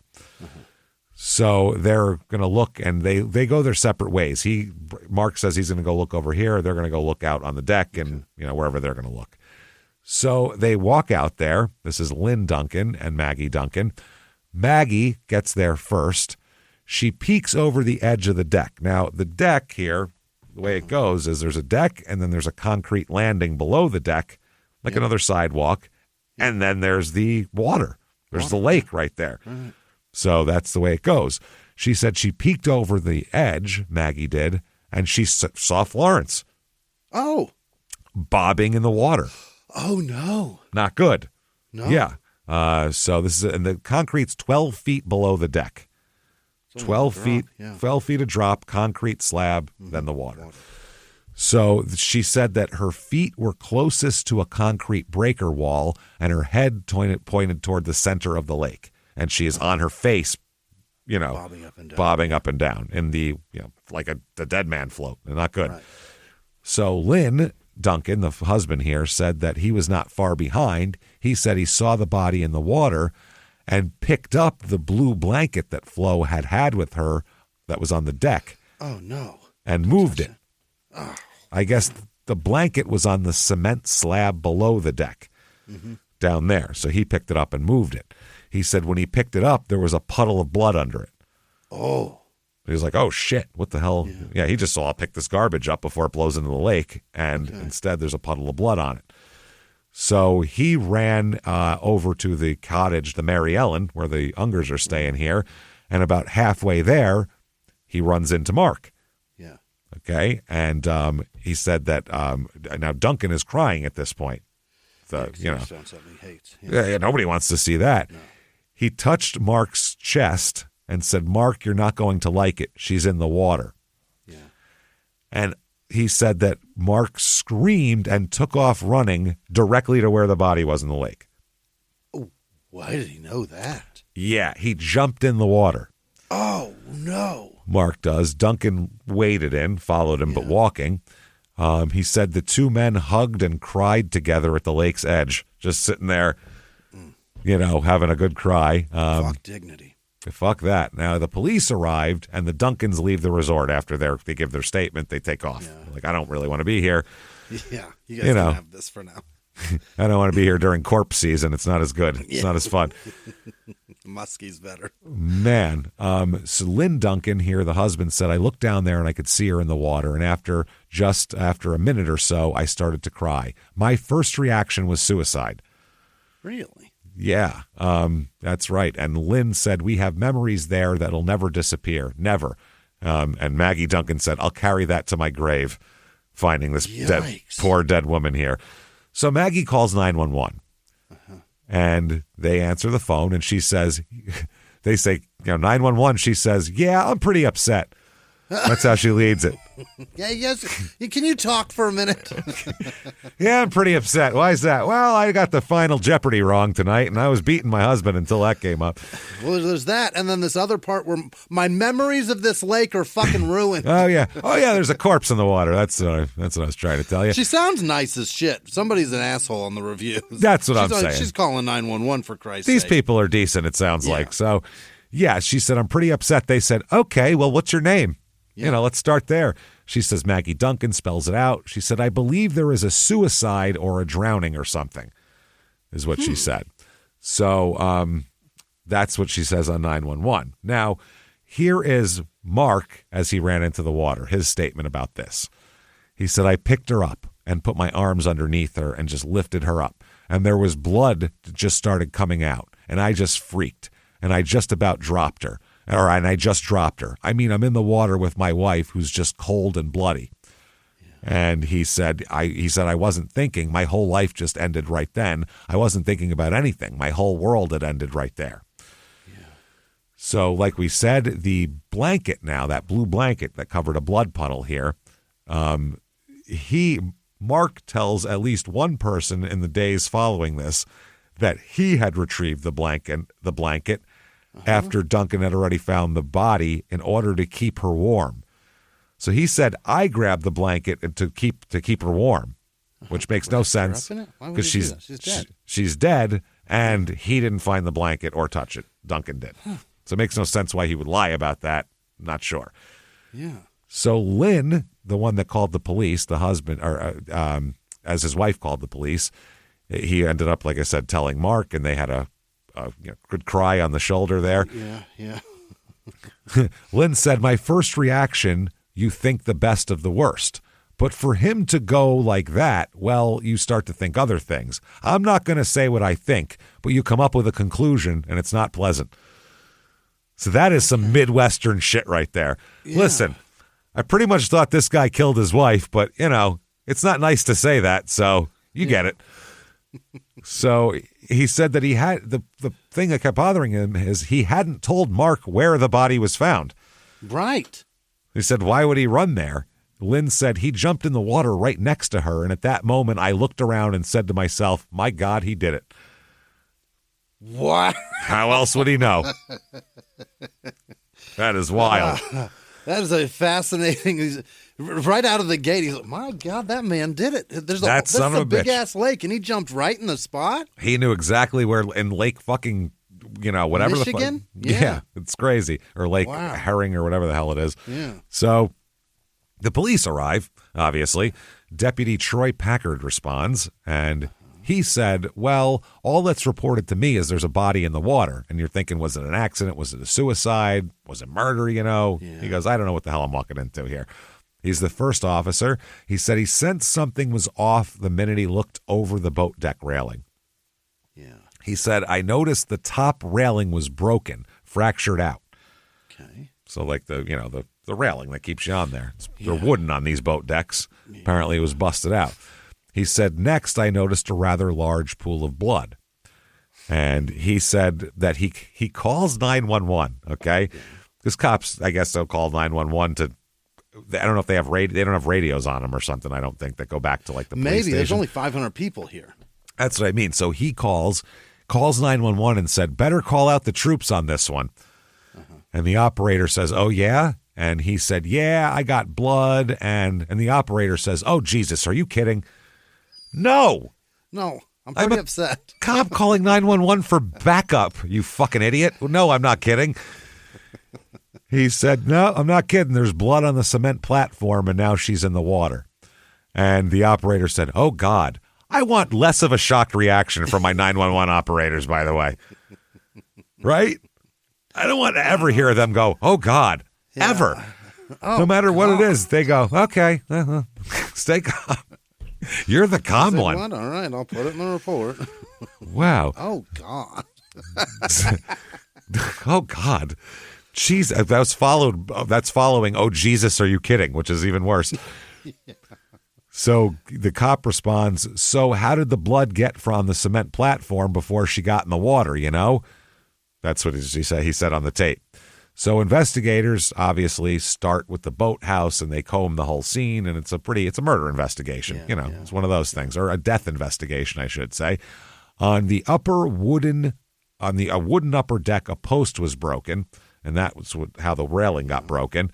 And then 12 feet below that on the platform is a blood stain. Below that in shallow water is Flo's body. So okay. Bink, bink, bink. Yeah. The cop also said Mark Unger seemed evasive. He said he just kept on saying, I don't know. And I asked him, well, when was the last time you've seen Florence alive? I don't know. Every question's I don't know. He also watched Mark make a series of cell phone calls. He said he was frequently interrupted by call waiting. And he said, quote, he would click over. He would answer it, and then he would start trying to cry and moan, she's gone, I can't believe it, in this great emotion. And then he'd go back to the other person, and he was all calm and fine again. Because he did it. He already went through all of that with that person. So he said it just didn't seem right for someone to be able to turn that on and off like that. Is wild. So a few hours, I mean, this is it's going on past midnight. They're going into the scene. Just a few hours after this discovery of Flo's body, Mark already had the family car packed up and ready to go. He's ready to go home. He's ready to go. Well, weekend's about over, huh? Jesus. Dingy serves a hell of a late night meal. Let me tell you something. So he said that Mark just kept repeating, I just want to leave. I just want to leave. I just want to leave. So the deputy said, I found it peculiar because that's all he was saying. He just wanted to leave. And here's Florence still lying face down in the water. Wouldn't you want to see how this works out at least a little bit? I mean, yeah, but I guess these guys aren't going through a divorce. That's crazy. So they noticed that he had packed his vehicle and seemed eager to leave. So they obtained a search warrant quickly to search his vehicle and the interior of the cottage that he was in. So they recover, among a bunch of things, but the main thing they find that's a little suspicious is they recover a pair of men's shoes from the vehicle. On one of the shoes is a white paint smear. Yeah. And they said the white paint ends up being tested and is found to be chemically consistent with the white paint on the railing of the boathouse deck. So he got white paint from the boathouse deck on his shoe. That takes some torque. Exactly. Yeah. That doesn't happen if you just accidentally rub it on there. If it's dry, that doesn't just get on there. Yeah. So that night, by the next evening, Mark's under a big cloud of suspicion, and the police have given Flo's parents temporary custody of the boys. Yeah, that's where we're at. Children have been removed from him. Yes, and that's what he was trying to avoid, I think, which is interesting. Yeah. So they said that when they questioned Unger, it appeared that he would suddenly try to cry and then change his demeanor, even when he was talking to the cops. So he does this all the time. The one cop said that Mark told him that he did not think his wife had committed suicide and that he did not try to lift her out of the water because she was, quote, all bloody. Interesting. Now, enter the hairdresser. Okay. The new character into this thing here. This Where is are they at? Flo's hairdresser for town. years. Yeah. Back in town. Yeah. She said that he had told the police and most of his friends when he returned from all of this, because he calls everybody and says, hey, Flo's dead. Yeah. So they all go, what happened? And he tells them. He tells the hairdresser, or he tells most everybody else that he went back, like we said, he went back, put the kids to bed, came back 15 minutes later, she's gone. Yeah. He told the hairdresser, though, that he put the children in bed and had returned to the deck, and she was there on the deck. Yeah. And then he told her that Florence was still there. She was fine. So I just went back up to the house and she never came home. Mm-hmm. So that's very different stories that he's telling people. Yeah. There. And that could be a confusion on the hairdresser's part. Who knows? Hairdresser Tesha Hanks of Palazzo Hair Salon, in Royal Oak over here. Big hair. Big hair. Oh, you know it. You fucking know. Been her hairdresser for 10 years. Knows how to fucking tease your hair out here. So she said that a friend had told her that Florence was dead, so she called Florence's phone to find out if it was true, and Mark answered the phone and gave her an account that wasn't the same account he told the police. Oh? That's, like I said, he told everyone, including the cops, he went back to the boathouse, back to the cottage, came back, she was gone. Yeah. He told her, I went back, came back, she was there, and I said goodnight and walked away, and then she was gone. So, very different story. So, they have a funeral for her. Hundreds of people attend. She's very well liked. Yeah. And, I guess if you're working like a bank doing mortgage stuff, you probably know a lot of people, too. Yeah, and if you know a lot of people and you're tragically killed, a lot of people will show up. It's like a really this is a shitty reason to die. Like a lot of people, And she grew up here, too. Car accident and you did it. Maybe your family will be there. You're a drunk driver and took out an 8-year-old on a bicycle on the way through I it. don't think many people are showing up for that. Not many. So, this, though, and if it's her hometown, too, and so, I mean, she's grew up there and everything. Now, within days of this death, there's the funeral, and then Mark, he hasn't been charged with anything. They've just asked him a couple of questions. He hires a big-time defense attorney now. Really? Yeah, a guy named Bob Harrison, who's handled over 100 murder cases. Have they said what her injuries are? We'll get to that in about 2 seconds here. Yeah. We definitely, because they're going through all that, because they really have to. The medical exam takes a few days on her. There's a lot to the water fucks things up too, so it's tough. Bob Harrison, defense attorney, said, quote, I had a client in a world of trouble. Yeah. And he said, well, whether it's going to be good enough or not, you'll get everything I've got. That's what he sets him as a lawyer. I'll throw it on the floor, on the table for you. I'll give you everything I got. Now, Mark and his lawyer decide to set up a polygraph test. Now, this polygraph test is not set up. It's not at the police station with a police officer doing the polygraph test. Now, this is a private polygraph test he's going to take. Controlled environment where you can be very calm. Yeah. With the polygrapher, I was going to say, is that a polygraph? Polygrapher, I guess. Polygrapher sounds like he's got 5 wives, doesn't it? It doesn't sound right. Yeah, sounds like he's got 5 children he molests. It sounds weird. So the polygrapher is they call a respected retired policeman. So a polygrapher in there. So this is a private polygraph test, which means nothing because he could have taken it 20 times. Right. They don't have to tell the cops that, here's the results after 20 times. They got it right. Stop and get him a glass of water. They could do a lot of different things to calm him down. Totally. So they said he passed that lie detector test with flying colors. Absolutely. Because it was paid by you. You paid a guy, you're not going to cut him a check after he says, you're a fucking liar. Well, never mind then. Maybe I won't pay you. Yeah, I don't even want this pizza. No, I think you need kind of a third party who's doesn't work for either person would probably be the best way to do that. So medical opinions here. Here we go. Doctor who performed Flo's autopsy cataloged her many bruises, broken hip, internal injuries, fractured skull. Yeah. They think she pretty much fell on her head off of the dock onto the concrete. Hip. Yeah, head, hip, exactly. Yeah. That's what they think. She fell like kind of on both. Slumped in, yeah. So he says she became unconscious the second she hit the concrete because her skull is fractured here. Now, another medical examiner here, an Oakland County medical examiner, after reviewing the case, he concluded Florence died of drowning and classified her death as homicide. Okay. Now, the way he puts this, it's weird because they don't know whether it's drowning, whether it's her injuries, what it is. But he said bodies do not walk into the water and bodies do not bounce. That's what he said. He said there is no possibility for her to take herself into the water. You can't hit the ground, fracture your skull and hip, and then throw yourself off the fucking shore into the water. So she slumped onto that concrete and then somebody kicked her ass off into the water? Unconscious, so she drowned. Oh, my God. Yeah. He said that she would have been injured so badly by the impact to her head that she would have been rendered instantaneously unconscious. No way to get into the water from that. Yeah. So they said, quote, the dead woman had plunged 12 feet to a concrete apron, which was stained with blood, yet somehow had moved over a break wall nearly 3 feet away and wound up in the water. Holy. Unlikely, basically. Yeah. And the one doctor said, I have a hard time understanding how she got in the water, and was emphatic that Flo was immobile on the cement where she was placed in the water and drowned. Okay. Yeah. So there was a prosecutor here that asked, doctor, based on these injuries and based on the physical condition that she would have had as a result of these injuries, would she have been capable of getting into the water on her own? And he said, absolutely not. And he said, and the doctor said, she didn't go into the water. Being unconscious, she could have only been placed into the water. You can't go into the water if you're unconscious.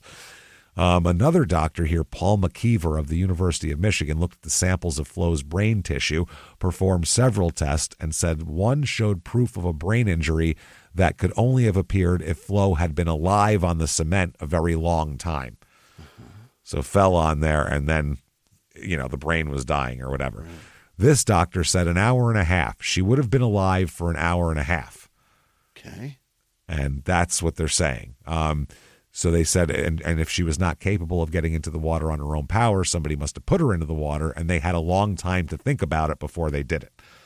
Yeah. They said it's late October. There's nobody out but them.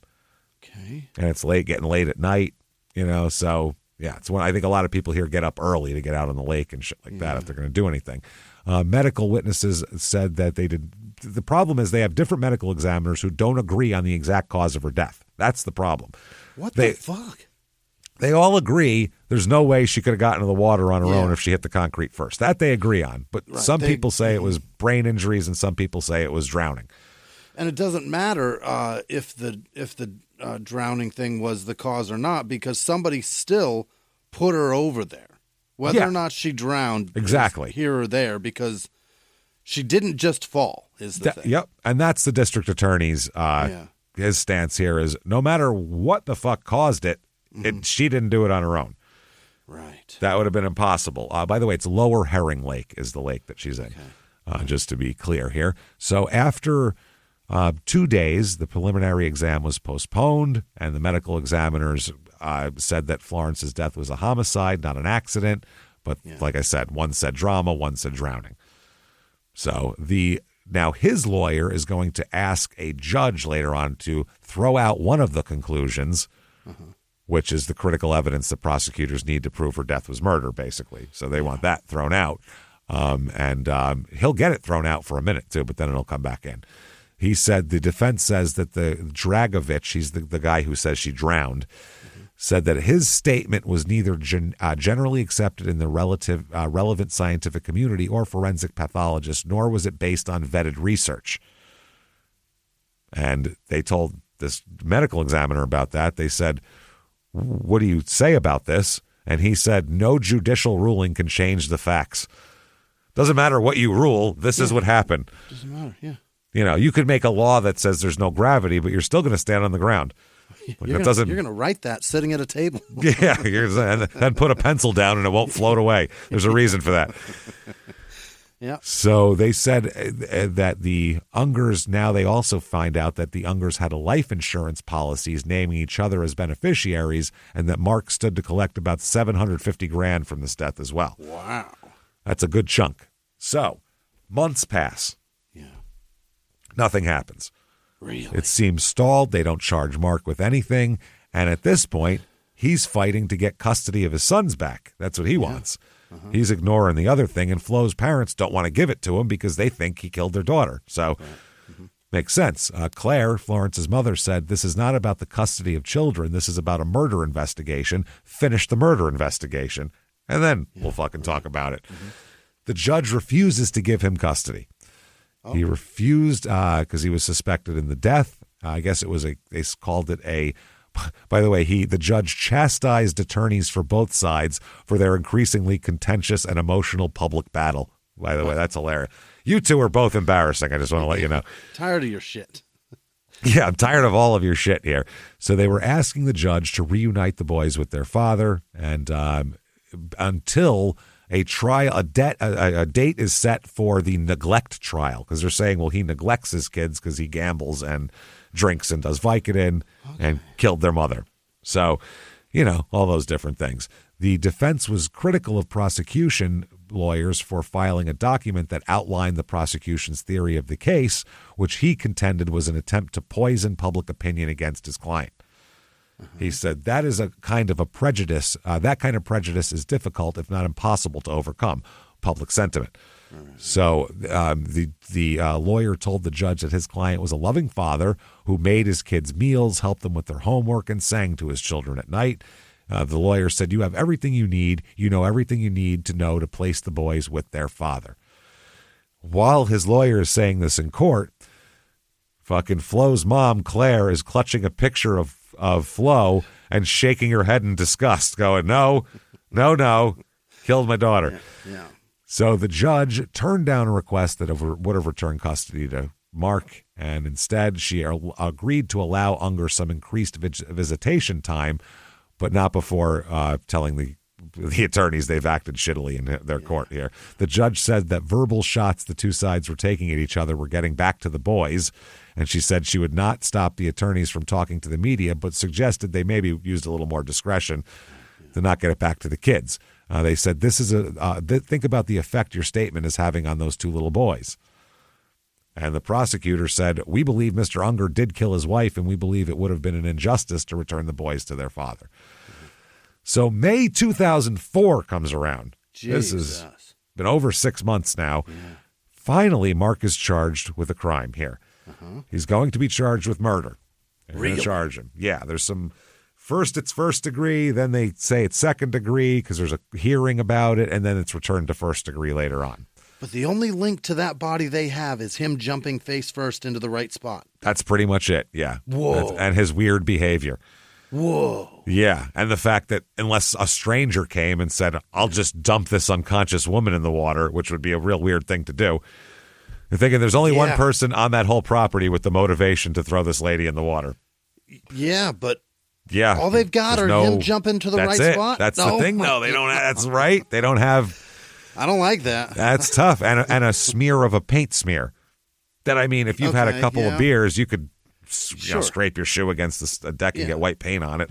I don't know if he was a skater when he was a kid. How many friends do you know that like jump off rails and shit? Yeah, like, I could kick flip this. You know what I mean? Yeah, tell you, maybe he's doing that. Who the hell knows? Back in my day, I could have kick flipped.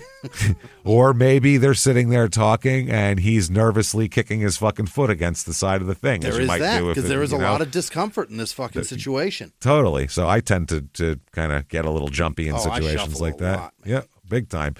So they picked him up as he was pulling away from his house. Okay. They got him.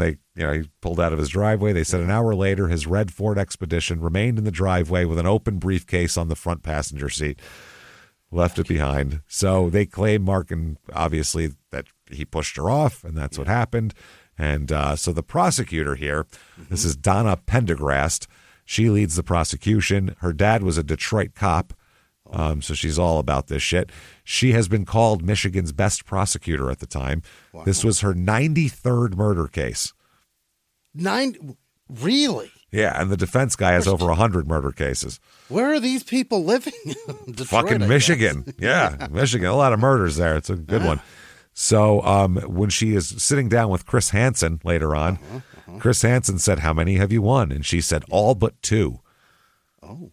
91 and 2, or 90 and 2 at this point, I guess. And they said, "That's a pretty good record." And she said, "I've been lucky." Yeah.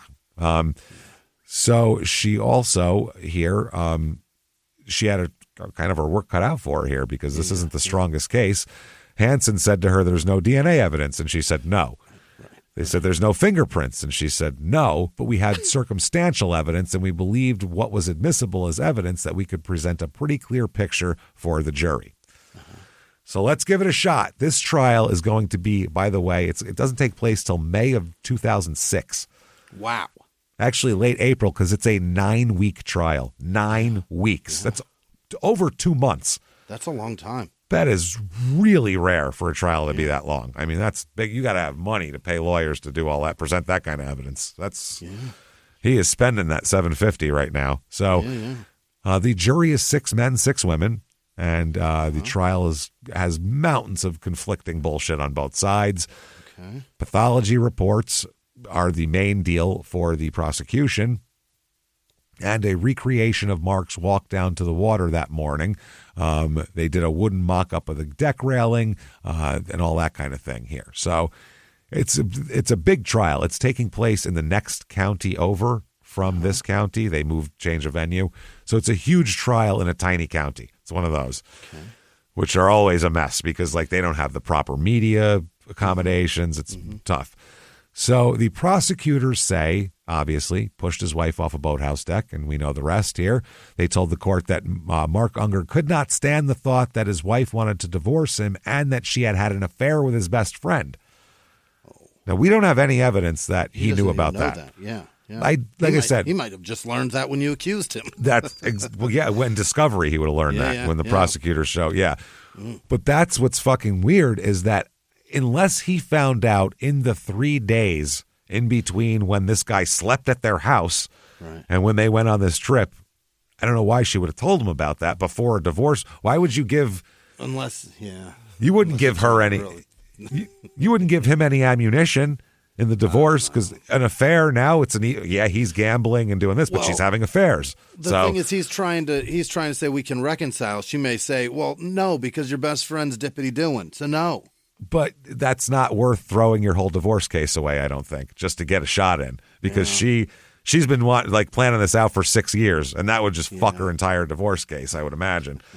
I don't think she was planning on bringing up that she was banging dude's best friend during the divorce of why she's such a great lady and he's a piece of shit. So it's fucked. Real fucked. So the prosecutor said, well, in this case, it was pretty clear that this woman was not just scared, but terrified of the dark. And the bottom line is, if you believed that she's truly afraid of the dark, then she simply would not have stayed out on that deck where it's pitch black. Then his story failed from the get-go, they say. They'd say a frightened woman, an escalating custody fight, betrayal and tears and all this shit. Prosecutors told the jury that pressure boiled over on the deck, and they argued, and maybe Mark snapped. Maybe he pushed Flo. Maybe he just shoved her, and then he went back to the cottage. But they don't know. That's all circumstantial. It's speculation. They said, that's tough. They said the problem is they have to show that she didn't die from an accidental fall, but that whether he shoved her off the deck or not, he did put her in the water where she drowned. So that's what they have to prove. Yeah. They said the only way the injury like this can occur is the result of blunt force, looking down on the spinal cord, which we had to cut off to remove the brain. That sounds bad. So the defense lawyer said that the rail around the boathouse was old and rotten and gave way when she leaned against it and she fell. Open and shut case. The railing really is the culprit here. They produced several expert witnesses to disprove the prosecution's theory, all circumstantial. obviously here. The defense tells the jurors that the police botched the investigation, starting when the resort owner called 911. She mentioned suicide. The dispatcher passed it along to the officer at the scene. But they said the officers got caught up looking into suicide and missed the real evidence pointing to an accident. Yeah. That's what it is. So, I mean, obviously, they missed it. Yeah. The defense dismissed the motion that there was anything sinister about Mark running to the spot that Flo lay dead. They said, of course, Mark ran right there. The boat deck was the last place he'd seen her, and he just watched Lynn Duncan walk up from the exact spot. But he didn't because it's pitch black out. You don't see him walking up from that spot. That's the thing. You're not going to see him. I mean, and he came to a good distance. Right, he came to tell you, and you didn't see him walking. No. If you did, then you would have been there when, no. So Mark insists that he didn't learn about the affair until months after Flo's death during pretrial hearings when they got discovery. Mm-hmm. He said it couldn't have been a motive if he didn't know about it. Yeah. So the defense still has to deal with the prosecution's medical case, though, and the blood stain on the cement is a pretty hard piece of evidence that's hard to... Mm-hmm. It's impossible to jump into the water from the boat deck. And not see the blood. Yeah, well, I mean, you can't jump over that slab into the water. You'd have to be some kind of super athlete. And it would be really hard to leave a puddle of blood behind as you flew over it also. Yeah. So definitely hit it. So the defense just portrays the deck as a deck as a death trap with a dangerously low railing, rotting wood, and a slick, mossy surface. Gross. God damn it. They're going to bring up later on a retired engineering professor is going to present a computer-animated group of scenarios that could have happened. Mm-hmm. When they do this at trial, it is so ridiculous and funny. They shouldn't allow these computer mock-ups, by the way. I think it's prejudicial. It really is fun to watch a cartoon of murder, though. It's so silly. It's so silly. But I think it's also prejudicial because you don't know, you can't just display a theory and now people are watching it and thinking it's real. I don't like that at all. So anyway, he presented all these scenarios and the prosecutors dismissed this all as cartoons. Yeah, cartoons. Cartoons. Got a guy animating in here. Who are we? Yeah. Trey and Matt Stone? Jesus. What's going on here? Yeah, they just killed Kenny. This is ridiculous. So the prosecutors accused the defense of exaggerating about the deck, saying it had been there for decades without anyone suffering a fatal fall. Yeah. So probably isn't that bad. And they'd been there 10 times too, and she never fell off it before. So medical people here, pathologists called as witnesses by both sides, offer completely conflicting testimony to each other, which is tough for a jury. The person who performed the autopsy, Dr. Stephen Cole, listed head injury as the cause of death, but said he couldn't rule out drowning.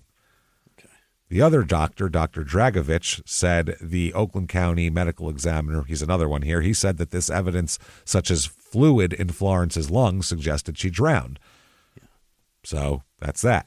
It certainly suggests that she was still alive when she went into the water, which she couldn't have done, so therefore that's murder. That would be someone murdered her. That's the thing. This is not an accident. Somebody did this, but who? Well, if you look at it logically, I doubt that Fred in the fucking motorboat came back and killed her for no reason. Right. So there's one guy with any motives. I think that's the whole point here. So now they argue about how Flo is portrayed in court.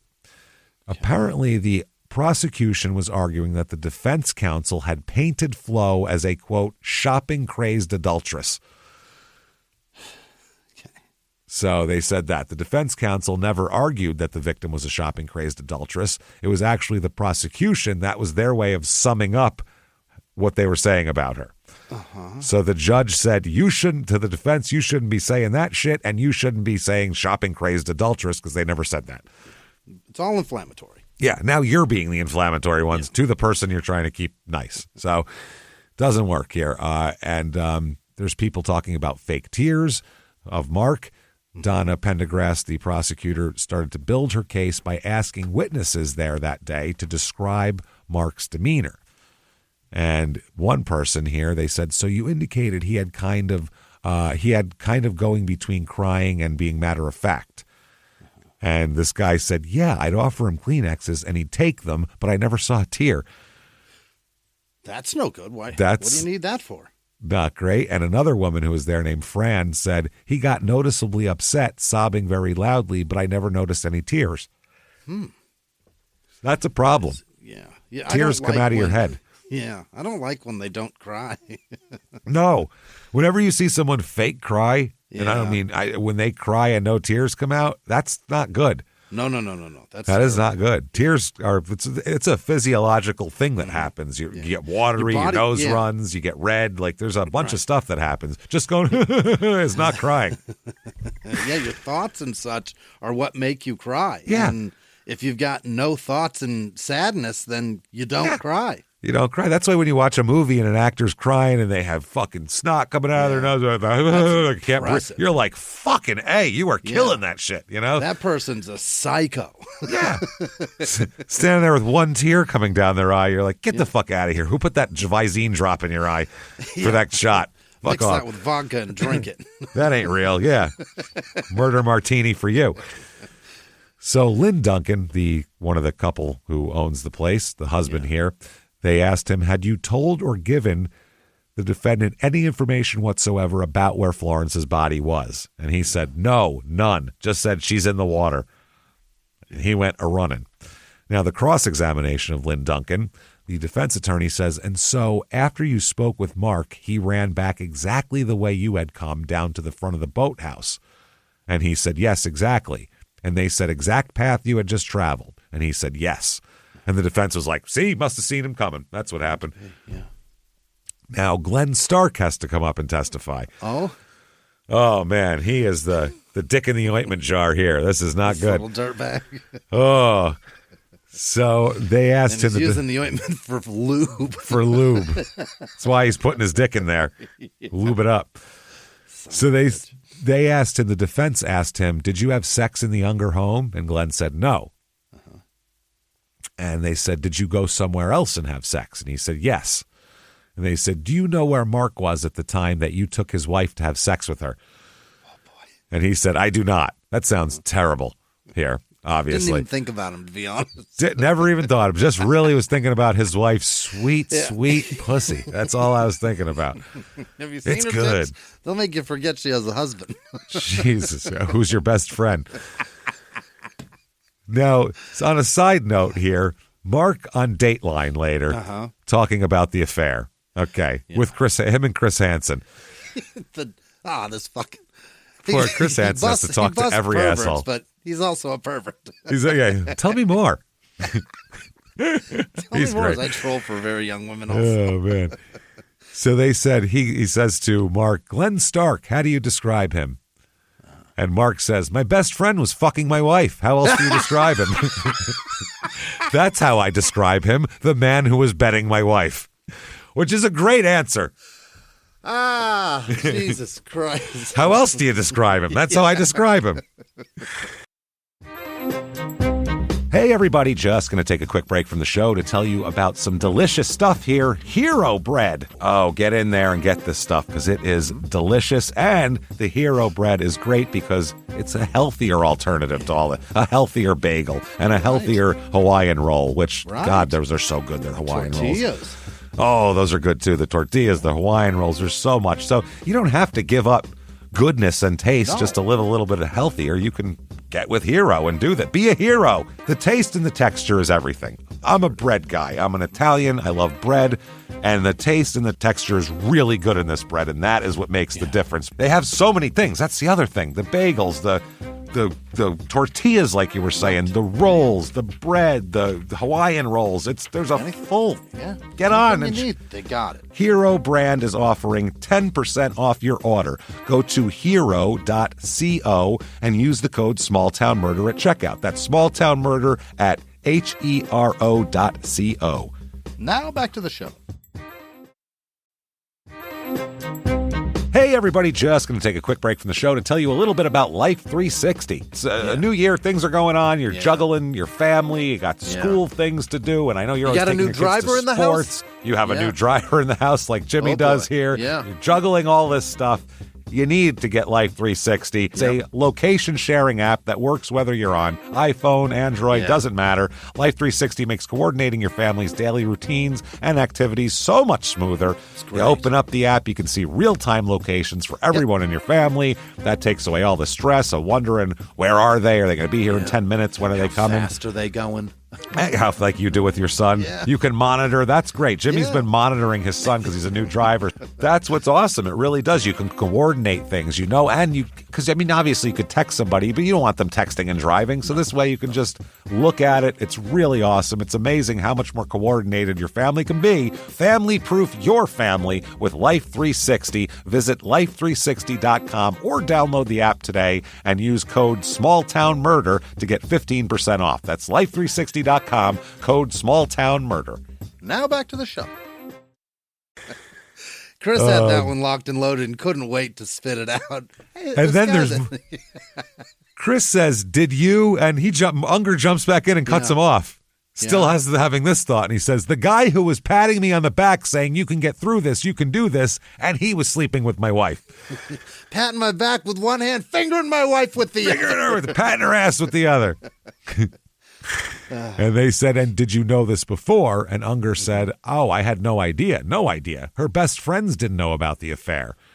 So what she's going, so what? She's going to all of a sudden tell me? No, Flo would have never done that." Okay. And I do believe Flo would have never told him.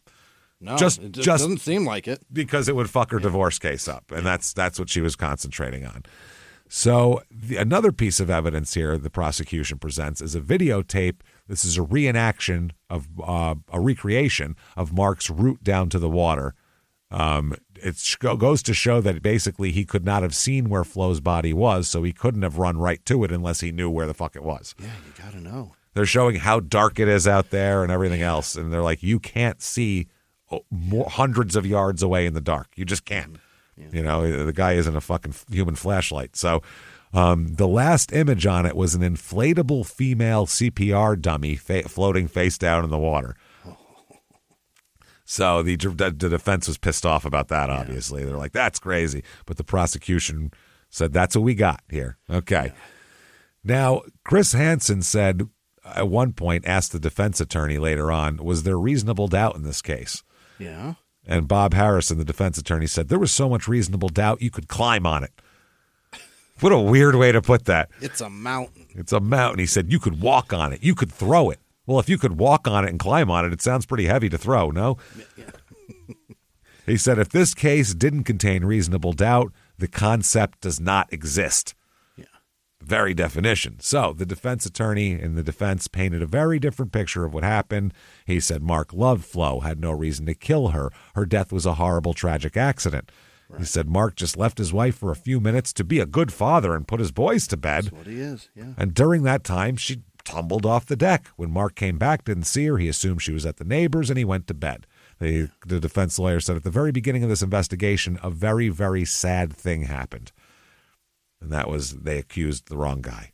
Right. So he said also, they keep saying she's afraid of the dark. She's afraid of the dark. No, she's not. Right. Bob said, do you have asked one person, that relative, did you have any knowledge or awareness that Flo Unger had a fear of the dark? And this guy said, no, I was not aware of any. And a friend of hers said, I don't know. So it wasn't a thing she talked about constantly, but they're acting like she wasn't that scared of the dark. Now, a cousin of Mark's testified that if Flo wasn't afraid of the dark, or if she was afraid of the dark, she never showed it at Watervale. Okay. Because they'd been up there with her before, and she walks around in the dark. So they asked, to your knowledge, was Florence Unger ever on the boathouse deck at night when it was dark? And this person said, yes, she was, all the time. That's what we did. So now, why did Mark want to leave so quickly? Tell me. The defense argues that Mark's mood swings while on the phone and packing the car to go home could all be explained as a natural reaction to shock and grief and his overwhelming concern for his two young sons. Sure. Now, people do act weird. No, there are no two reactions to tragedy that are alike. There just isn't. Yeah. So that's true. The defense lawyer said, didn't he say, I just want to take my boys. I just want to take my boys and take them home. I want to go home. And the deputy that was first on the scene said, yes, he did say that. Yeah, I mean, if I got Yeah. What else is he going to say? I want my kids the fuck out of here. Yeah, but he can't say, I just want to flee this murder scene that I committed. I just want to flee the scene. Got to get away. Yeah, I got to get my DNA away from this one. Yeah. It was a distance between me and suspect. Now, a defense attorney scored some points for Mark when he got the doctor who did the autopsy to admit that the medical evidence didn't necessarily point to murder. But it's very semantic. Because, that evidence not everyone with those injuries was murdered. Okay, it's not a gunshot wound through the head or a cut throat or a knife in the heart. You could have a car accident with those two injuries, for sure. That's sure. the thing. Yeah. But that doesn't explain how the fuck did she get in the fucking water from the concrete. Yeah. That's what that doesn't explain. But they're saying that medically, that's not your job to explain that. So, that's how that goes. So they said, you don't know whether this woman's death was accidental or intentional. And the doctor who did the autopsy said, I don't know for sure. That's correct. So then they attacked the credibility of a neuropathologist who had testimony as well that Flo was pulled into the water where she drowned. And they said, the defense said, would it be fair to say that you like cases that generate a lot of publicity? And this doctor said, no. And they said, you gravitate toward cases where you can get your name in the newspaper. And he said, no, and then they said, get your face before the cameras. Is that a fair statement, sir? And he said, no, sir. Every expert there is being paid to be there. That's the ridiculous part. The cops get extra court pay to be there. Yeah. You know what I'm saying? To testify. The people who work for the state get court pay, which is extra to testify. It's called overtime, yeah. No, that's a special thing of court pay. It's different. Mm-hmm. And then you get, it's a different rate and everything. And then you get fucking, it's just silly. I don't expert witnesses, of course they're paid to tell. What are they going to come there for free? That's their job.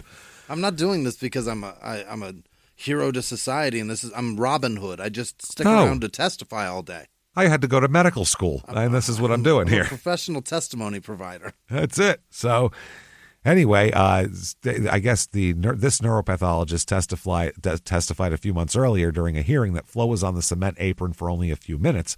But at trial, he said that she lay there unconscious for more than an hour and a half, which is very different.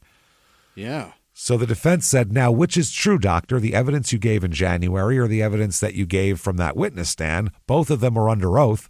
Which statement is true? He said, both of them are true. Huh? How do they? Okay. And they said, both of them are true as a question. And he said, because of course. That's the answer. Yeah. Of course. I don't know what you're talking about. And I've researched this a lot, and I still don't know what the fuck that means. Yeah. But so they were she was there for a minute or an hour and a half, and they're both true. I don't get.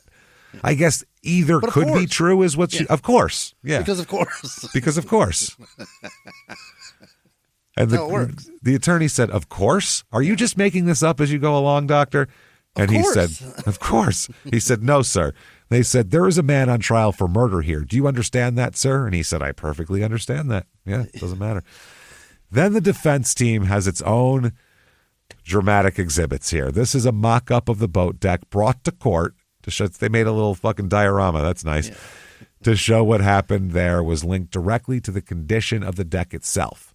And they also have this computer thing. A guy named Dr. Paul, this computer graphics that demonstrate to the jury, and this is 2006 too, so it's way less than, even now that looks like shit, but then it looked terrible. It shows how an accidental fall could have occurred, and it probably looked like roly-poly-oly, I bet. Like it had,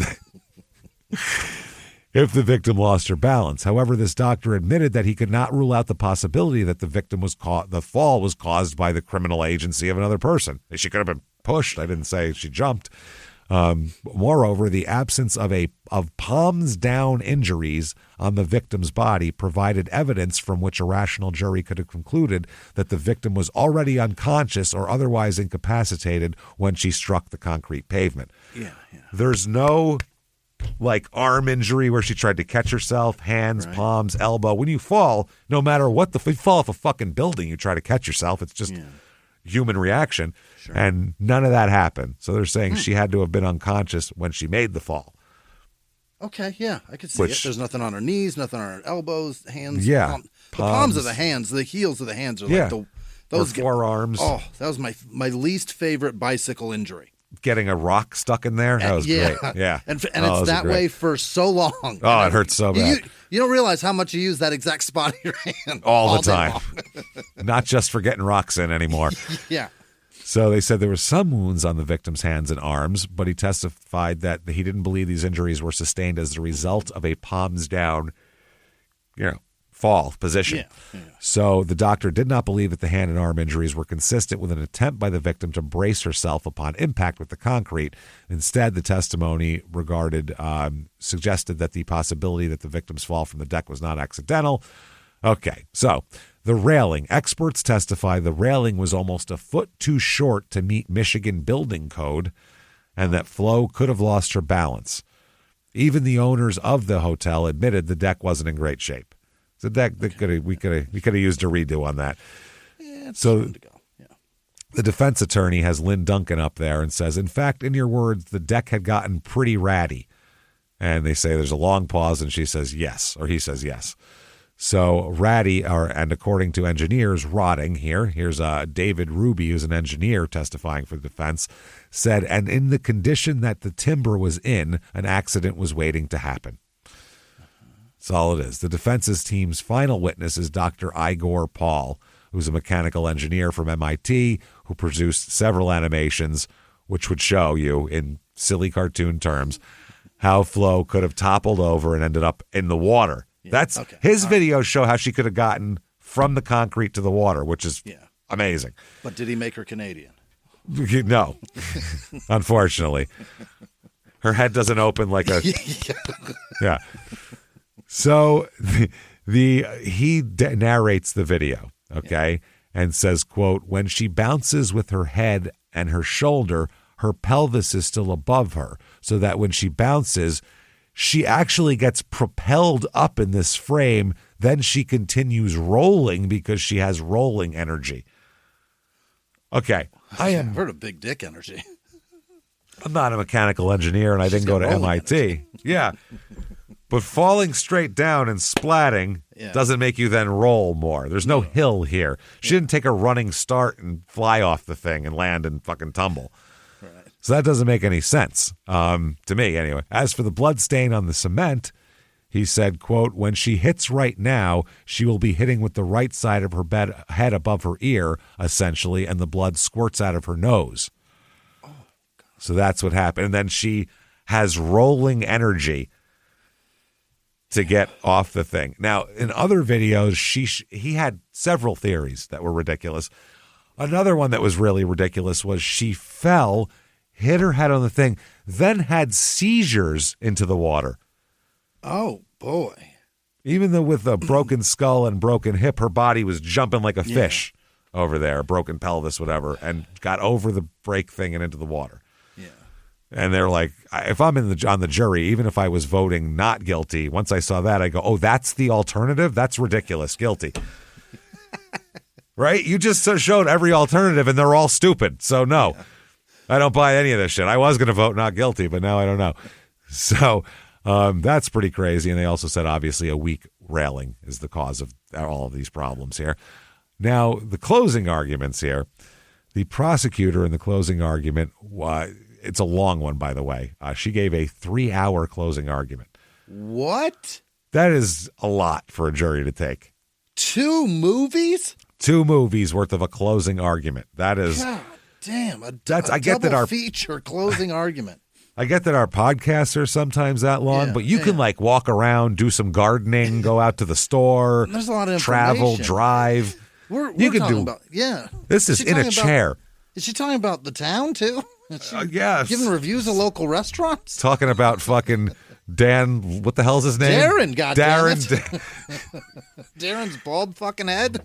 Darren's the bald bass player guy. He's Darren's talking about, slapping the bass. I don't know what the hell else you could talk about for 3 hours, but 3 hours, prosecutors will say, like, and any attorney will say, you don't want to sit a regular person who might not be interested in legal shit in a chair for 3 hours and make you listen to like a dry recitation of the case, especially after a 9-week trial. Which not is a single joke, huh? No jokes, no nothing. You should have to have some jokes, right? You fucking better. If we did this without it, it'd be miserable. There's shows that do it, and I don't understand it at all. I don't get how the hell they do it, and I don't get how they get through it, and I don't know how their audiences get through it. I don't know, man. Without just going, this is fucking sad, or this is fucking boring, or this is something. We're trying to put a little, nice little edge on this thing for you, like a little bit. So 3 hours here, she said, the unfortunate truth is that a human life has been ruthlessly and recklessly obliterated. Wow. And there will never be enough justice for that. Never. Now, the defense attorney here, he went even longer. He went longer than 3 hours. How much longer? I'm longer than that. That is wild. So he says, this is Bob Harrison in his closing, he came back and he kissed his sons again after just destroying their mother. Hannibal Lecter in Silence of the Lambs couldn't even do that. It's outrageous to suggest that somebody could destroy the life of the mother of these children and act like that. It's outrageous and absurd, and it's a lie. Okay. Yeah. So the verdict here, 4 days and 25 hours of deliberation. What?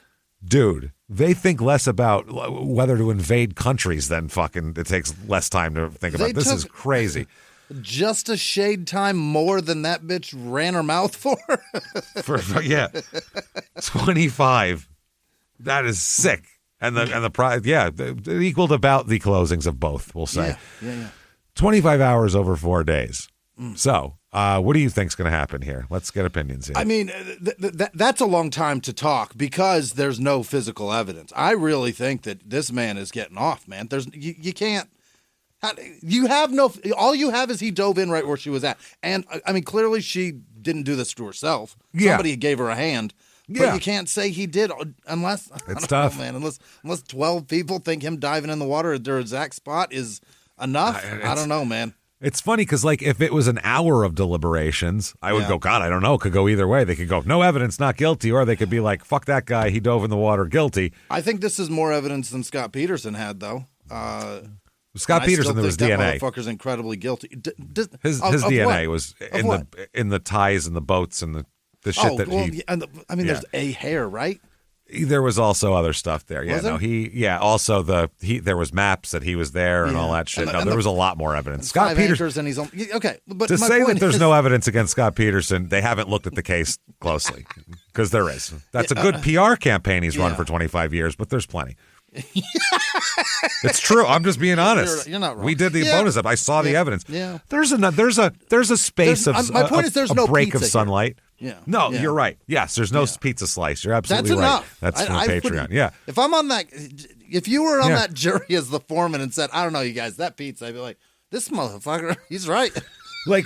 But Scott Peterson, there's more obvious stuff. Like with Scott Peterson, you go, okay, so you bought this boat that month, but didn't tell your wife about it. And there's that. You started your affair that month. You looked at the tides and the flows of shit right where the body was before you all of that stuff equals a mountain of circumstantial evidence. Here, there is very little circumstantial evidence here other than he must have because no one else had the motive to do it. It's not a real good case. Yeah, but I mean, Scott didn't call and say, go look in this part of the bay because I think that, this guy dove where the body was. He dove where the body was, yeah. But if you looked at his computer, Scott knew exactly where the body was because he mapped it and went there.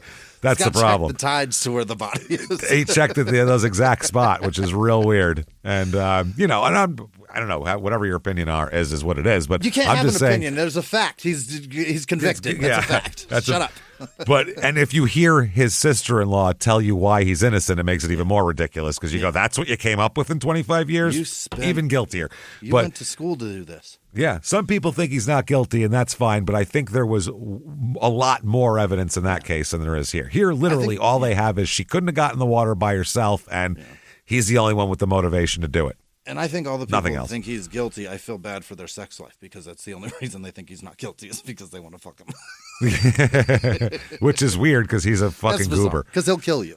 And he's a super goober also. He's a dork and he'll murder you. He does have a boat, though, so, you know, does have that's something. Unless it's impounded indefinitely. Yeah, I think it is.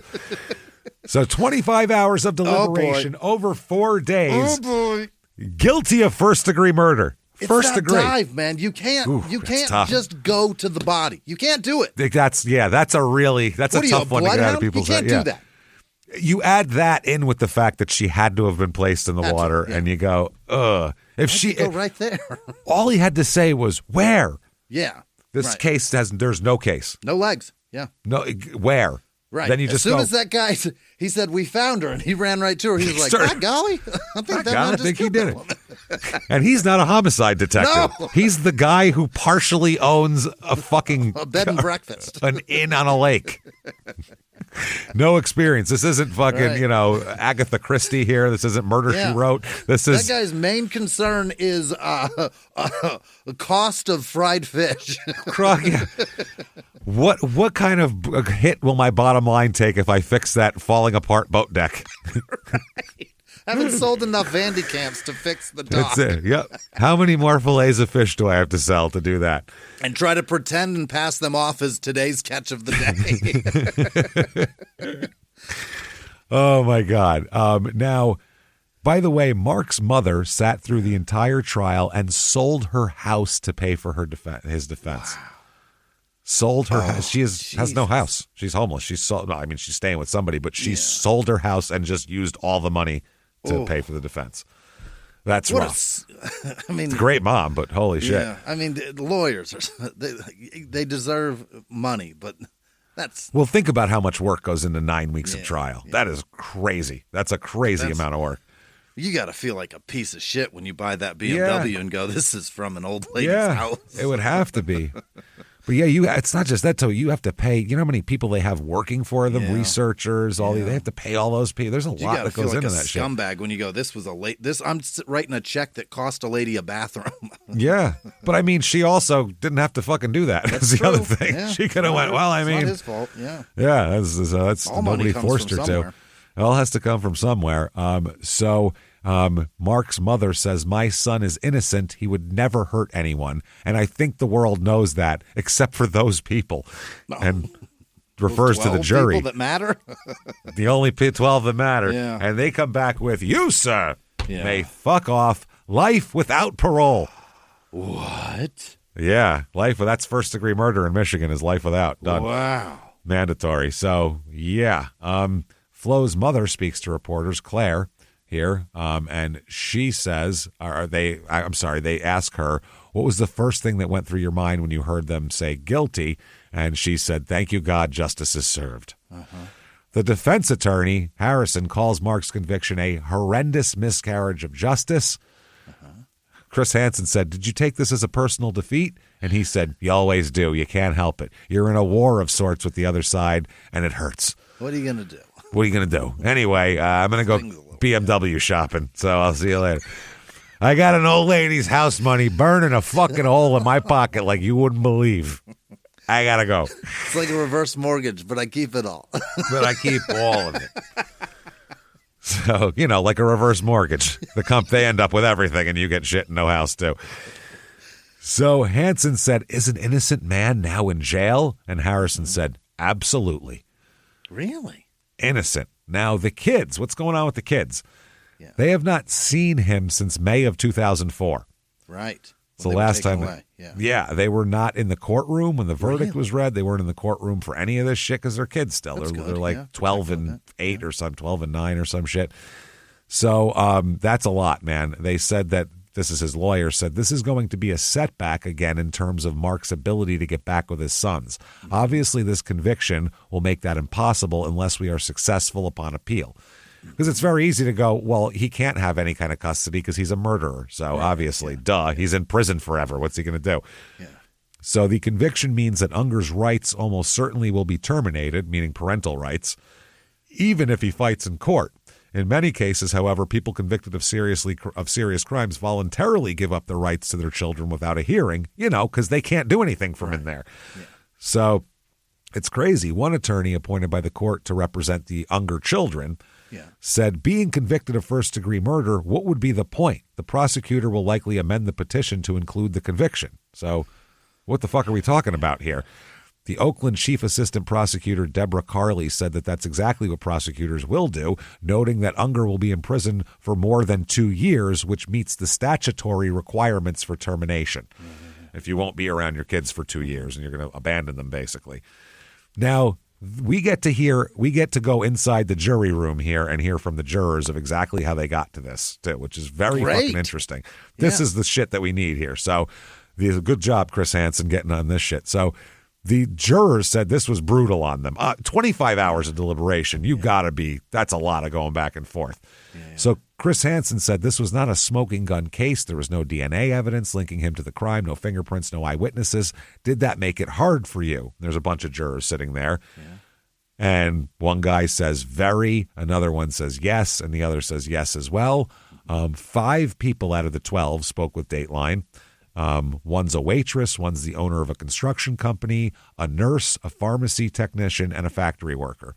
So that really is a pretty, pretty diverse cross section of the world there. On the first day of deliberations, they took a vote. One juror, Tina, said, quote, "I was undecided." And Hansen said, "And what, Tina, was it that gave you doubt at this point? And what, Tina, may I ask?" I thought it was Tina in. Gave you doubt. And what, Tina? Yeah. I love that. Tina said, "It wasn't so much it wasn't so much doubt as I just was not ready to commit to anything. I really wanted to go through all of my notes. I wanted to consider everything," which is fair. Speaking of notes, let's go back to the chat. Let's go back to that. Anyway, Lucy, another juror, said, "We gave Mark 110%. We really did."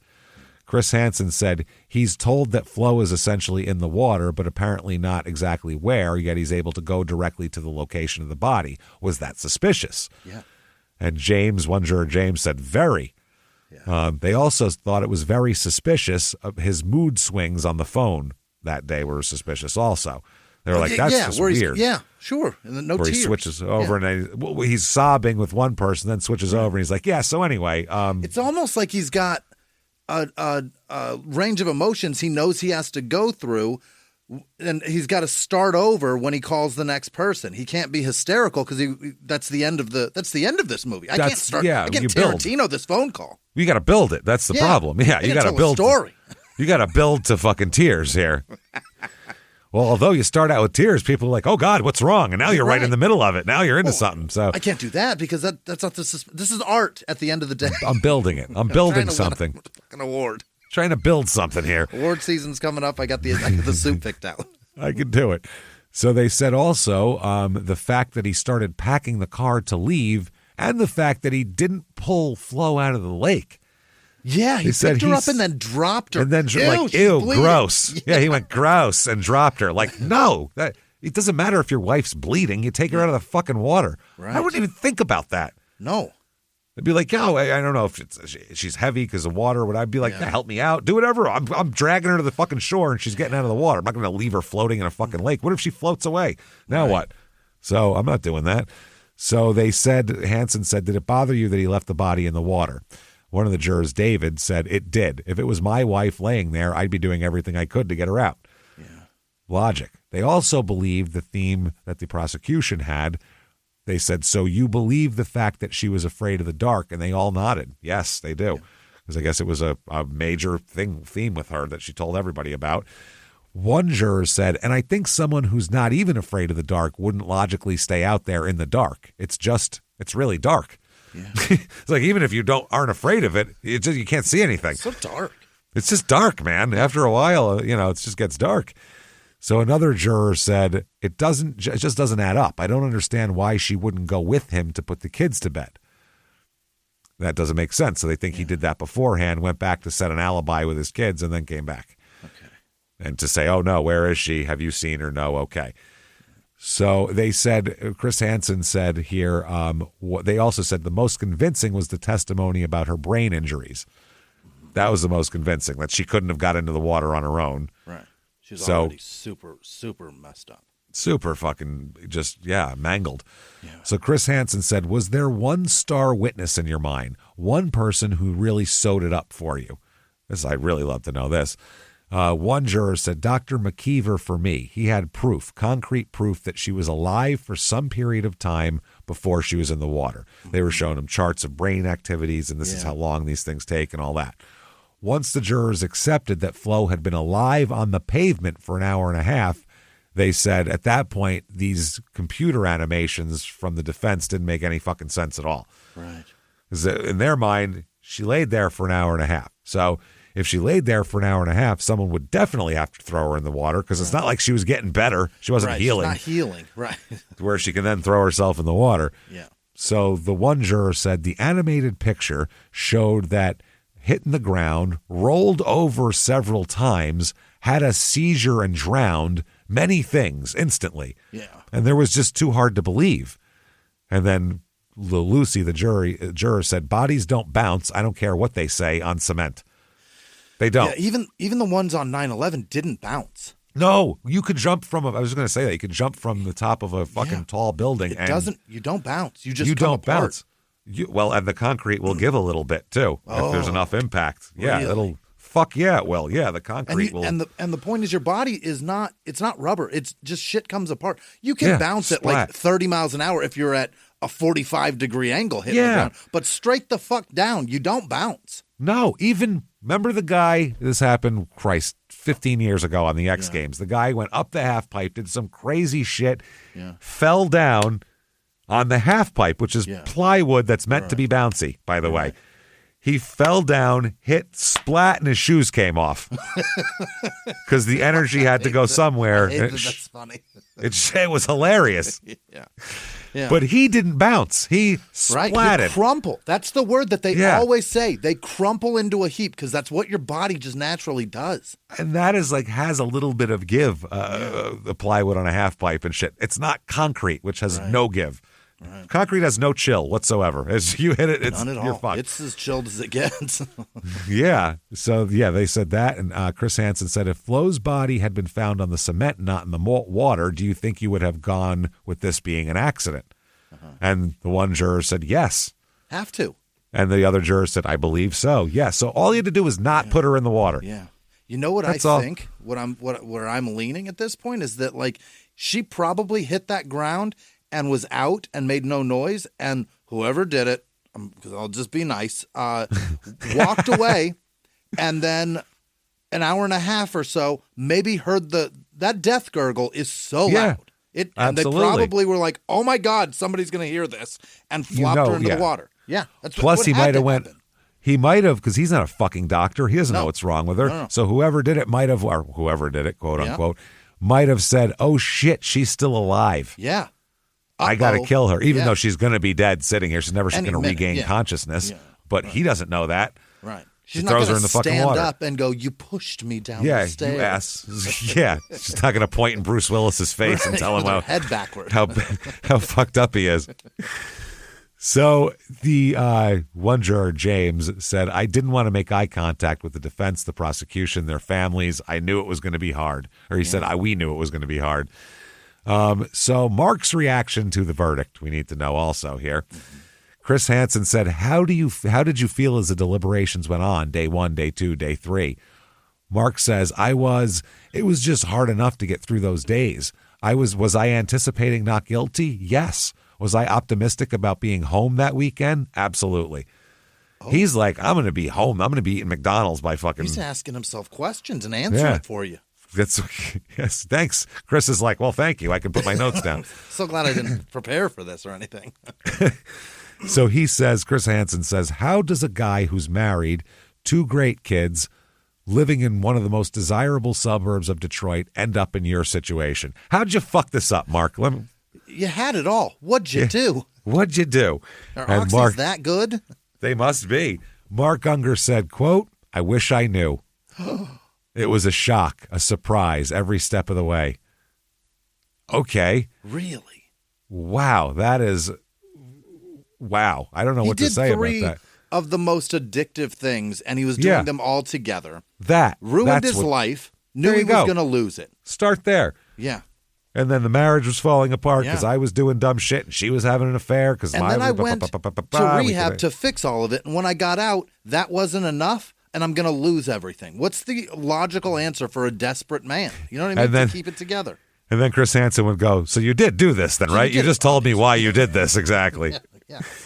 So, but Hansen said, did you kill your wife, Flo? His answer, I would never, ever hurt Flo. That's not good. That's the worst answer you could give. That's so bad. The answer is no, I didn't kill her. I would never. I would never. He didn't say no, and he minimized. He didn't say kill, he said hurt. I would never hurt, Which could be, you kicked her in the shin. It's different. Yeah. Hansen said, did you kill her? I didn't ask you, did you give her a splinter? I asked you, did you pinch her? I asked you to kill her. And what does he say? Made it even worse. Quote, I would never do anything to hurt her. Okay. We gave you a chance to stop the minimizing, gave you a chance to say, fuck no, I didn't kill her. My answer, fuck no, I didn't kill her. Get me out of here, Chris. Chris, what the fuck? Help me, bro. Yo, you're on like NBC. Fucking tell people. This is crazy. I'm fucking stuck in here. 12 people that made the wrong decision. I don't fucking know. Chris, do you have a house you can sell to help me with this? Because somebody needs to help me. This is fucking your mom, crazy. By chance? I didn't kill anybody. Please, Mom, are you there? Do you know my mom, Chris Hansen? Please help me. You would. So does your very young girlfriend that probably still lives with her parents have an extra room? Yeah, please. So the Unger boys end up going with Flo's parents, who are going to adopt them legally. Mark's mother is suing them for more visitation, which she should have visitation. She's a grandma. She didn't kill anybody. Mark said he's heartbroken that the boys have to grow up without him. Hansen said, what are you going to say to them to explain what has happened here? Okay. Oh, boy. Yeah, Mark said, just not having contact with them and saying, you will be able to. That gives me so much hope. I can't even tell you. And I know my boys, and they know that I would never hurt their mother. Yeah. Again, not kill, hurt. So 2006, same year, right after the trial, he is sued by his sons here. Really? This is just like a legal by someone else on their behalf. Yeah, this is a legal have to get money that they have rightfully coming. House and, This is like, do you remember a story years ago where they kept calling this woman the worst aunt in the world? Because she has like a 9-year-old nephew who like jumped into her arms because he was so excited to see her and fucked up her neck really bad to where she couldn't work anymore and she was all destroyed. And she sued? She sued not the people, she sued the homeowner's insurance to be able to get the hospital bills paid for with total acceptance of the family too. They got it. It was an accident and this is the way we can pay it. But the news just took it as an aunt is suing her 9-year-old nephew just for being excited. And they literally would call her the worst aunt ever was the chyron over at all James, they call her the worst aunt ever. They also call her Aunt from Hell. Yeah. What? Yeah. Antichrist, James. Yep. There's an old John Oliver episode where they're showing the clips, and there's one where they're describing literally that she had no choice and this was just the thing, but the chyron still says worst aunt ever on the bottom. It's like God damn. It's crazy. So that's what she's known as. So she could get medical stuff to pay for her back. Yeah. That's all it was. And they were totally understood. It was so they didn't have to pay for it. They were happy to. Yeah.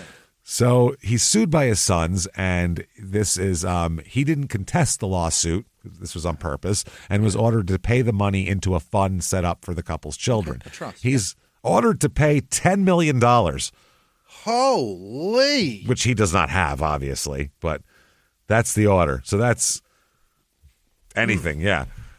The figure was based on Florence Unger's projected lifetime earnings as a bank loan officer, plus the personal loss to her survivors as well. So you add all that in, and you get this.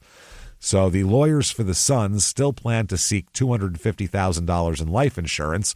Mark Unger's mortgaged and vacant home in Detroit, and about $80,000 in property that belonged to the couple. So the grandparents are trying to get this to put in a trust for them, essentially, is how this works. So obviously there's going to be some appeals going on here, clearly. Tend to, yeah. You think so. So Mark's lawyers argue the cause of his wife's death was not made clear at the original trial. That's one of the appeal points here. In light of the district court's, they say, this is them, in light of the district court's incorrect conclusion regarding the admissibility of Dr. Dragovich's expert testimony, he's the guy who said she drowned, we cannot conclude that this, he's the guy who said, because of course, that's that guy. Because of course.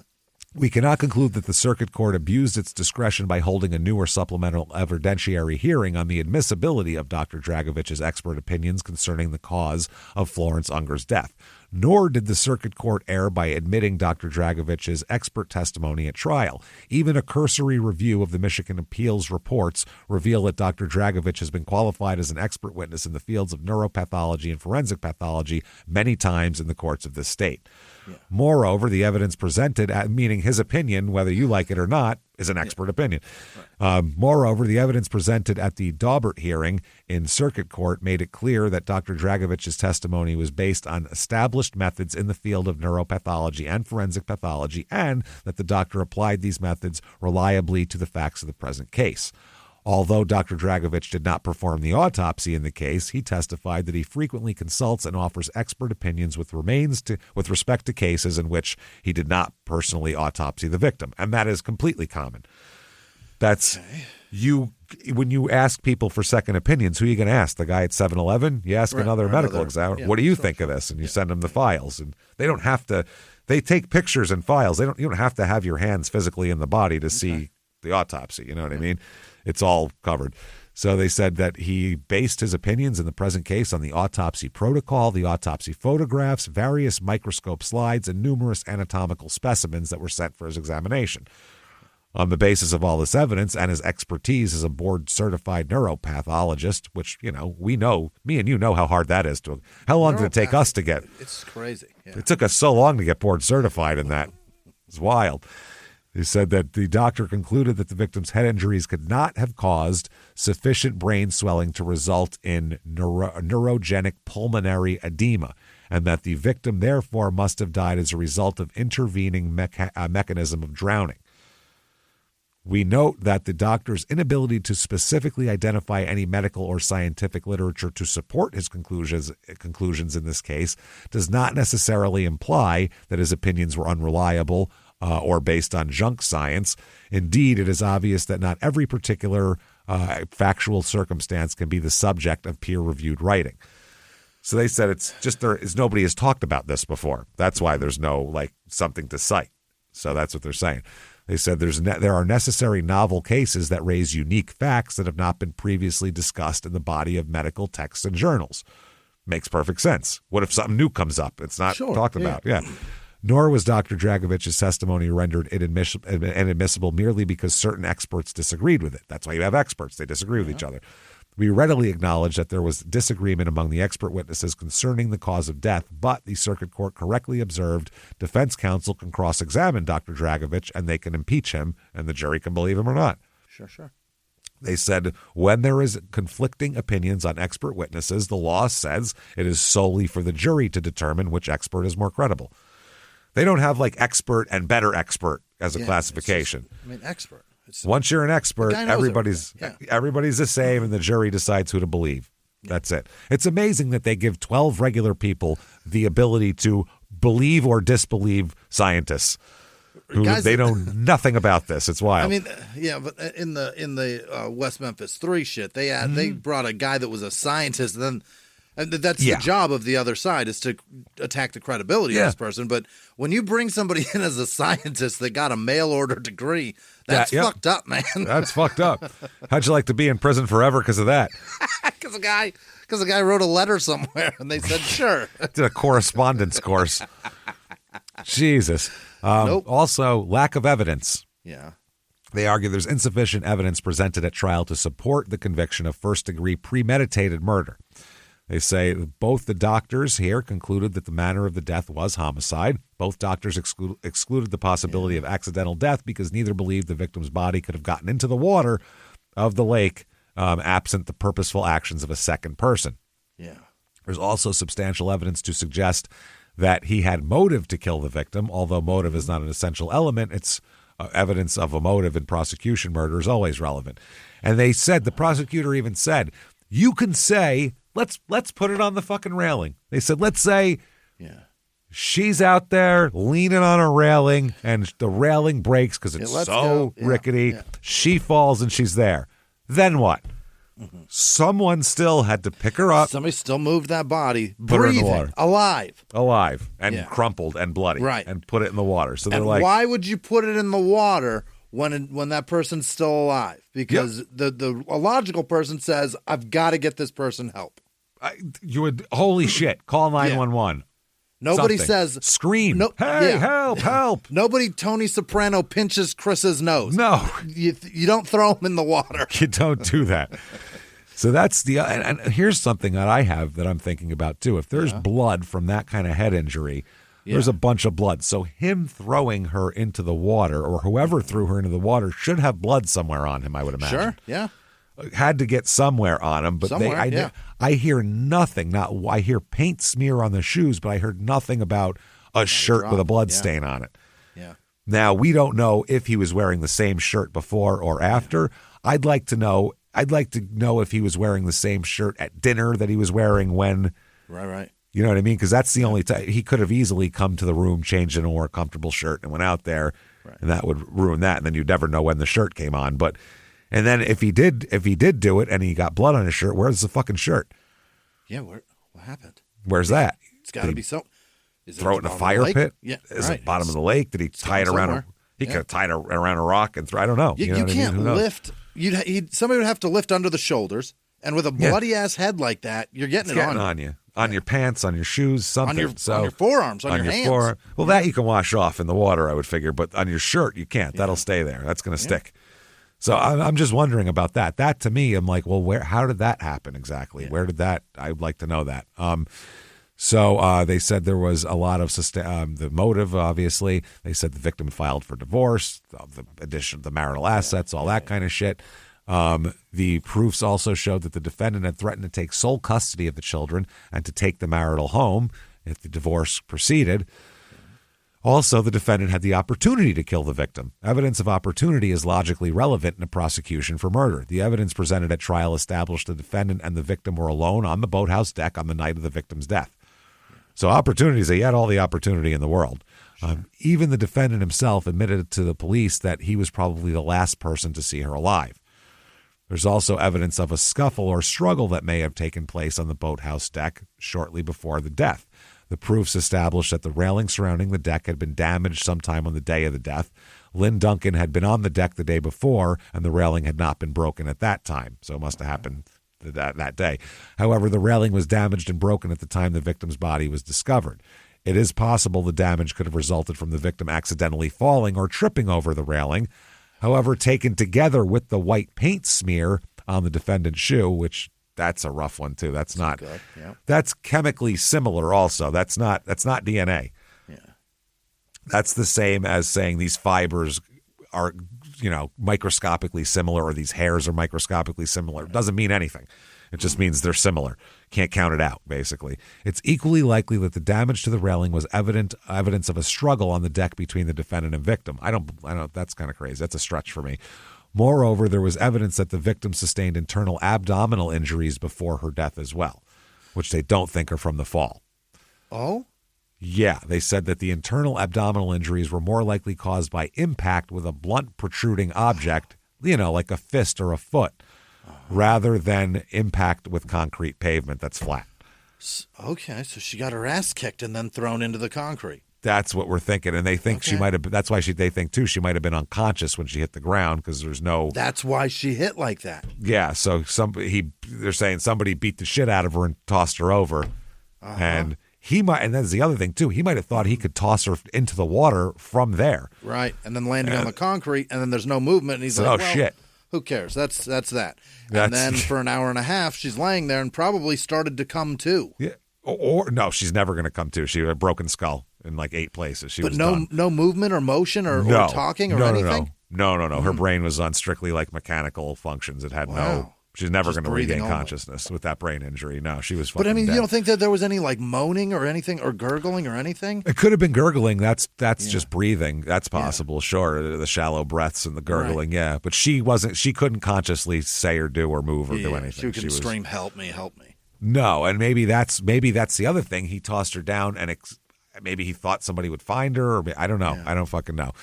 So they said, assuming be right with he expected her to go in the water, and then he was like, "Oh my God, it's so hard to throw a body." Yeah, you throw it, she just fell. Yeah, you can't toss that. I'm not as strong as I thought I was. It's not skipping stones for Christ's sake. It's an adult woman, I'm such a pussy. He's like, I used to be able to toss a woman farther than this. This is crazy. Hip tossing was so much easier in my 20s. So much. So they said even if the jury believed the testimony of these doctors equally, there's still sufficient evidence of deliberation and premeditation.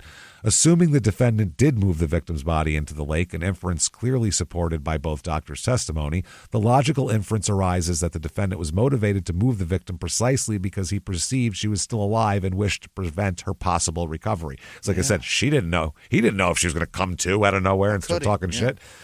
So they said, given the otherwise unexplained relocation of the victim's body into the lake, a rational jury could have reasonably inferred that the defendant moved the victim's body into the water and that the victim was still alive. See, I think you can definitely say that she was moved into the water, but I don't know if you can say 100% that he's the one who did it. That's a hard thing.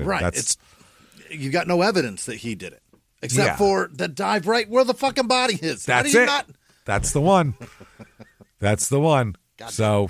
He also says he was denied due process when the trial court failed to give individual limiting instructions concerning the testimony of 7 different witnesses, all of whom testified that the victim had been upset and concerned about his drug and gambling addictions. Okay. So they said after the first of these witnesses testified, the defense counsel requested a limiting instruction regarding the use of the testimony. The trial court gave the following instruction. Members of the jury, you have just heard testimony that Florence Unger was unhappy in her marriage, having marital problems, and she was unhappy with respect to the defendant, Mark Unger's purported drug and gambling problems. This testimony is not admissible to establish that Mark Unger was addicted to drugs or gambling. It is admissible only to show Florence Unger's state of mind and that there was marital discord. He said, you may consider this testimony only for the limited purpose, that is, her unhappiness in the marriage relationship and intent to divorce Mark Unger. But you can't separate that in your brain. Let's be honest here. They said, with respect to the defendant's purported addictive problems, those are admissible not to establish he was in fact addicted, but only to form the basis of the victim's mind for the marital discord. So, anyway, they said we're going to hear from witnesses with respect to the statements that Florence made, and the same instruction will be applicable to their testimony. Here's another thing they said. They were mean to the defense. They were mean to us. Right? Mean. Yeah, they said they were impermissibly denigrated, the defense counsel. Uh-huh. The defendant specifically challenges several arguments made by the prosecution during closing arguments, including that they said the defense counsel had re-victimized Florence Unger during the course of the trial, that the defense counsel had, quote, bought Dr. Paul's testimony by paying him a substantial amount of money. That is prosecutor 101. Any defense witness, they say, and he's being paid to be here, obviously, which is stupid. They said the defense had improperly cross-examined Doctors Cole and McKeever and had attempted to mislead the jury by way of tortured questioning and deliberately loaded questions, and that the defense counsel had attempted to mislead and fool the jury by using, quote, red herrings and smoke and mirrors, that the prosecutor said all that about them. Right. And then there's the bodies don't bounce. Right. Defendant lastly contests that the prosecution argued facts not in evidence when it stated during rebuttal that, quote, bodies don't bounce. That fact that's again like saying gravity is not in evidence, so we can't say that we thought that if I drop something it would fall on the ground. And there's a lot of people that will disagree with that because they've seen a friend fall and bounce off the pavement. But when you fall from your bike, height, a moving car, that you can bounce like that because you've got forward momentum. But like a crumpled body that's out, when it hits head first on concrete. It doesn't spring out like Don Beebe when he the Bills wide receiver. That highlight. No. That's because there's a helmet there. That helped that. That's why he bounced, because he went. The little cage thing in the helmet shot his body back up. Anyway, they go on to say that Paul testified under certain conditions, such a fall from 12 feet onto a concrete surface, bodies can bounce. However, Doctors Cole and Dragovich testified that they did not believe the victim's body could have bounced, rolled, or otherwise moved into the lake in its own volition. So they said, accordingly, we cannot conclude the prosecution argued facts not in evidence. Moreover, even if this comment had been improper, any prejudicial effect could have been dispelled by a timely objection and a curative instruction. And also they said that they shouldn't have been so mean to their doctor's video shit, the defense's video shit. But it was a sweet cartoon, you guys. Could have been called a pretty Pixar cool short. It looked great. Pretty fucking badass. So they said that because the computer animation showed the victim moving into the water by way of seizures or convulsions were based on conjecture and were inconsistent with the medical facts and evidence. They were technically irrelevant to the genuine issues of this case. The trial court did not abuse its discretion by excluding some of the videos from the jury's consideration. Altogether, denied and affirmed. Yeah, this is affirmed. And the bounce that they're saying is not like ridiculous. I mean, you can hit the ground and just, a couple, just the motion of coming hit on back your side up a little and fall bit. over. Yeah. But you're not going to bounce like a fucking rubber ball and bounce 6 feet over a concrete embankment wall. Yeah, that's 3 feet away, and you'd have to bounce not just straight up in the air. You'd have to bounce that forward. Way. Yeah, you'd have to have forward momentum. Crazy. You'd have to be shot out of a cannon to have that happen. Physically, it doesn't happen. Man. If you were shot out of a cannon, maybe. Yeah. Because forward momentum. You'd have a lot. You'd have a lot of force behind you forward, and you'd hit and roll maybe at that point. But straight down, this is crazy. So 2018, he appeals again. He's been appealing all the way, and in this appeal, he claims his rights were violated because his trial lawyer, whom now he labels as ineffective, before he was a heavyweight, hard-hitting trial lawyer with 100 murder cases. This ineffective fuck stole my parents' house. Yeah, he stole my parents' house. You can't say a guy who's done 100 murder trials is ineffective. Right. That guy's done a lot. It's tough. Yeah. They said he did not object when the prosecutor made provocative comments in the courtroom.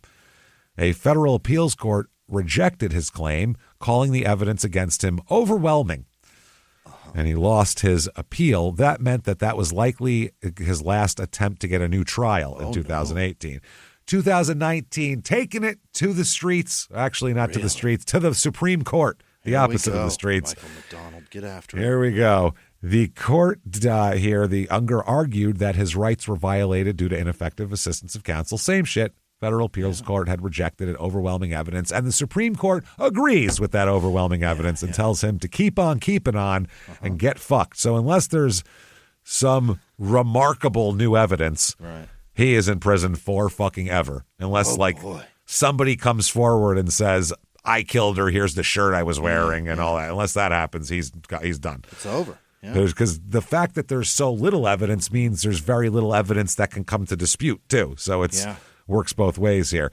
Now he is serving his life sentence at the Chippewa Correctional Facility in it's in the UP up there. So he is for reason.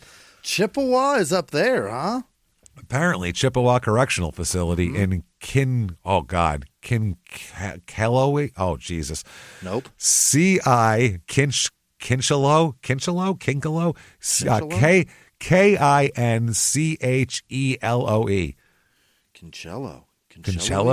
Kinchello. I don't know what the fuck it is. That's what I thought. It was so hard for me to not say Kincloe. That's why I was trying to get it out. I couldn't. I just wanted to say that so much. Especially I was watching a murder trial where someone was named Chloe recently, and I was like, Christ, it's stuck in my head. Now, here is somebody, by the way, on Crime and Sports, we always do a fucking mistaken identities thing. Yeah. Someone with the same name. It's worse than small town murder. Yeah. Because at least an athlete, you know that's probably not really Mike Tyson, who is a CPA in Columbus, Ohio. That's probably not that one. But this, you never know with shit like this. There is an attorney in California named Mark Steven Unger. Exact same shit. It is not him, everybody. So you know, it's certainly not him. His license status is active right now, so it's definitely not him. Don't look the bar in California from Michigan. Give that guy a break is what I'm saying. Don't Google him and go, oh, he has the same name as a murderer and then not use him. That's fucked up. He had no way of knowing that, you know? He's worked really hard, probably. Maybe. He could be a terrible lawyer. Don't get me wrong. Houses for this. Yeah, so many old ladies' houses. I think he is like a finance guy because the website is something fiduciary partners. So that means that sounds like money. Yeah, he's not doing legal shit anyway. So, or like, criminal shit is what I meant to say. So there you go, everybody. There's Arcadia Township, Michigan, and Huntington Woods to an extent, and a weird case. Yeah. So let us know what you this is one of those, right?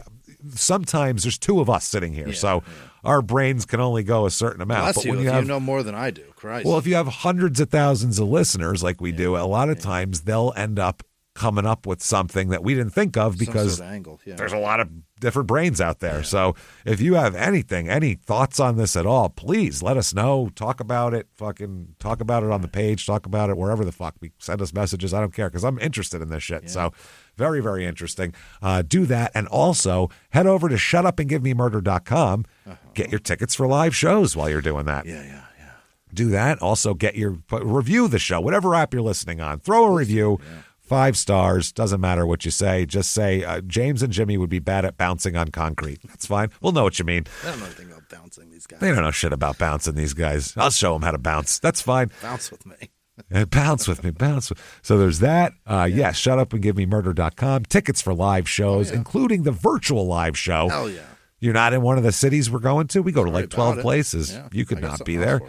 We got other shit. We got the 420 virtual live show taking place on Saturday, April 19th. Yeah. It's available for 2 weeks after that to purchase, to watch 100 times, do whatever you want with. Also, just like a regular live show, except you are in your living room, on your porch, doing wherever the hell you have internet and feel like watching us. And we're going to have costumes on, and we're going to also smoke a shitload of weed out of weird contraptions that will scare the hell out of Jimmy at intermittent times during the show. So that'll be a lot of fun. And get your tickets for regular live shows as well. Chicago in May. You are on deck, baby. Get those tickets sold out. Chicago, St. Louis, you're doing great. You did it. Do you want to like not sell out Chicago and have St. Louis be like, we're better than you? Yeah. You don't want that, do you? Jesus Christ. The Cardinals already have like 20 World Series and you have like 3. You don't want it to be worse, do you? No. So don't let it be worse. You have a basketball team. They don't even have one. Right. Do that. Get the tickets. Also for the rest of the year, too. A lot of them are selling out. San Diego, Madison. There's a couple others, too, are selling out. So even if you want to go at the end of the year and you're like, I got plenty of time, you really don't. Get your tickets right now. So get in there. Shutupandgivememurder.com. You can also definitely follow us on social media. We are at Small Town Murder on Instagram. We are at Small Town Pod on Facebook. And you can certainly get our Patreon, patreon.com/crimeinsports. It's where you get all the bonus material. And anybody, if you're $5 a month or above, first of all, you'll be shocked at how many bonus episodes you're going to get immediately upon subscription. It's hundreds. We've been doing these for years. So it is hundreds and hundreds of bonus episodes. Then, so huge binge thing. Then you're going to get new ones every other week, and we keep stacking them. We're going to get one Crime and Sports and one Small Town Murder, and anybody $5 or a month or above. Just take it all. Just take it all. Yes. We don't even want it. Just take it. It's all for you. It's all for you. This week, which we're going to do for Crime and Sports, we're going to talk about, this is very interesting, the 2012 Miami Dolphins bullying scandal. Because you think these are giant football players and stuff. Who's bullying anybody? They can take it. Well, they bully each other all day.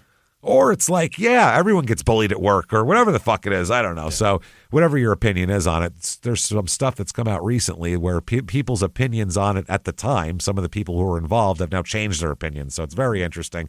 And then for Small Town Murder, one of the craziest things ever, the Amazon review killer.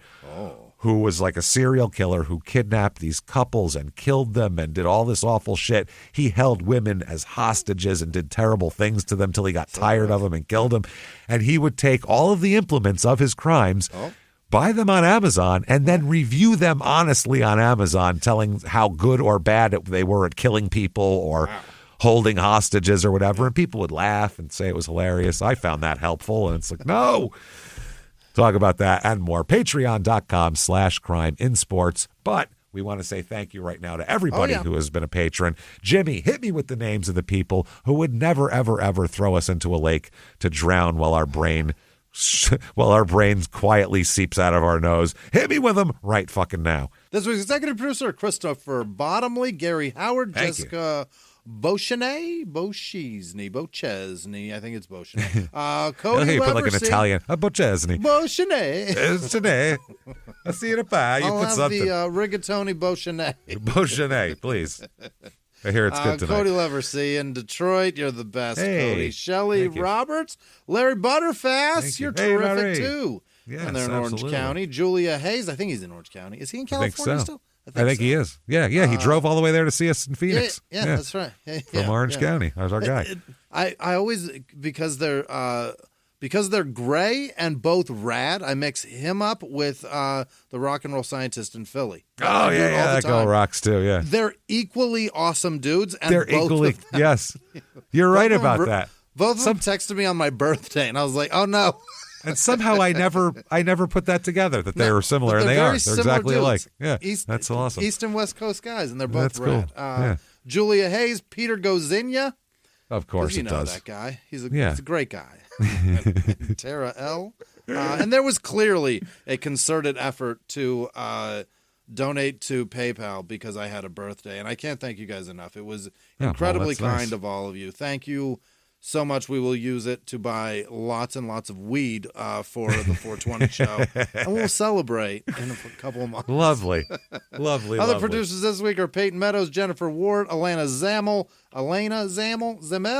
Isabel Gill, Happy Hour in Tallulah, Louisiana. He checked in. Jennifer Ward, Janice Hill, Danielle Garouge, Melanie Fielkowski, Brian Fingleton, Large Marge, Joshua Reagan, Kira with no last name, Jamie Holiday, Abby Forsbrook, Sierra B, Mattis Reiber, Les Sniper, Janie with no last name, Brada with no last name, Nicole Frazier, Zachary Jensen, Emily Walker, Chris Gavin, Nikki Campbell, Casey McGrath, Ed Kuthane, Kulhane, I don't know, Andrew with no last name, Krista Capps, Zachary Burns, Kim Graviter,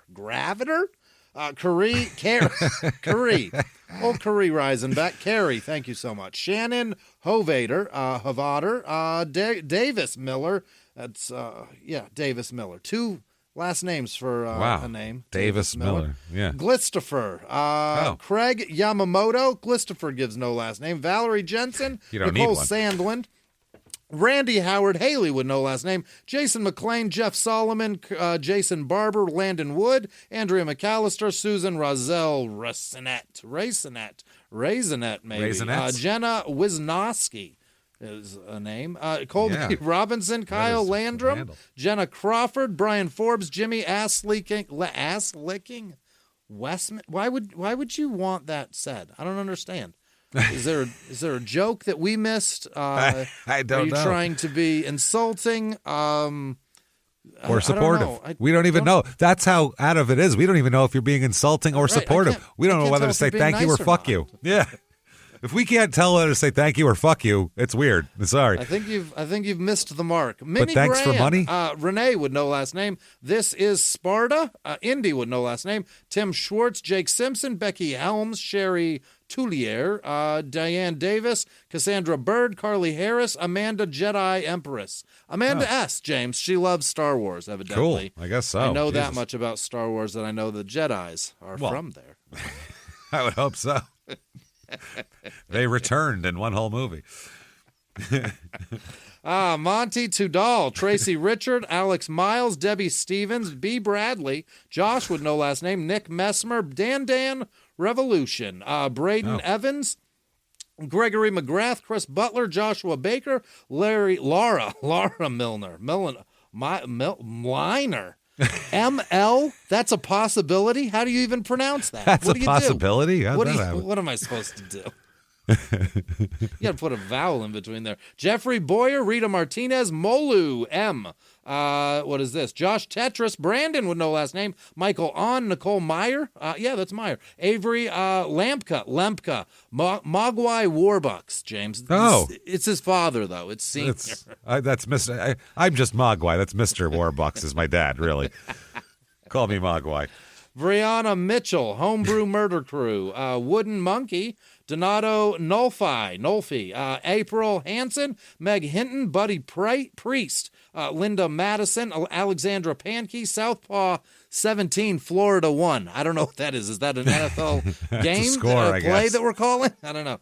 Nolan, Southpaw 17, Florida 1. Let's go. On 3. Drew with no last name. Kobe Bryant, probably not. More than likely not. Kathy Bain, Megan Jackson, Harley Posada, Jenny with no last name, Aaron with no last name, Alex Greenberg, Rachel with no last name, James Vogelsang, Chris with no last name, Jamie T. Hernandez, Hugh Janus, James. He's out there, Hugh. That's with, what's his name from before? They're together. Ass-licking Westman? No, the other one. The other one, the first one. We had another one of those today. They love these. I don't understand what the fuck is the They love the Bart Simpson calling Moe's Bar. Kaylee Payne. And you know, at one point in time, I loved a good pun. Kaylee Panic, I don't know. Craig Carl. No, it's Carl Craig. Devin Brown. Kathleen Zerbe. First names. That's what you get. Sharon Get it together Smith. with the last name, guys, and exchange something. You both come away with two fucking normal names. Crystal Cooper, Patrick Whitmore. What is this? Karen Buckley, David Spear, Money with no last name, Abby Ritchie, Jillian Scott, Brian Scott. Oh, the both the Scott brothers or brother and sister. I don't know. The Scotts are here. Misled Chef with no last name, Pixie with no last name, Jamie, Eric C. Munker. What? What is that? That's got to be a misspelling. I'm so sorry. Spelunker? I don't know. C. Munker. Christy Wilcox, David Valerio, Waverly. That's a cool name. Bushki. Bushk. Kelsey Havlick. Go ahead. Say cool name. Holly Wilmers, Megan with no last name, Joan Gill, Amanda Bishop Vaught, Jennifer Sawyer, Abe Blinken. You know what? That's my favorite pun so far. That's pretty good. That's why I like puns, because Robin Hood Men in Tights, there was an Abe Lincoln pun in there that's fantastic. Hayden Powell, Pervy, Reed, Jonathan Hebert. I hope it's not Pervy. That's tough. Hebert, Dakota Landorf, V with no last name, Heather King, Tom Winnell, that's all. Jamie Lynn, Tara Love. I like that. All right. Shane Whitaker. Whitaker. It's probably Whitaker. Eric Kimball, Cassie Gill, Amber Luciani, and all of our patrons. I love you guys more than you know. Thank you. Thank you so much, everybody, for all that you do for us. Honestly, we cannot thank you enough for everything. Keep hanging out with us. Tell your friends. Follow us on social media. You want to do that? shutupandgivememurder.com. Drop down menu will take you anywhere you want to go. Keep coming back week after week. And until next week, everybody, it's been our pleasure. Bye.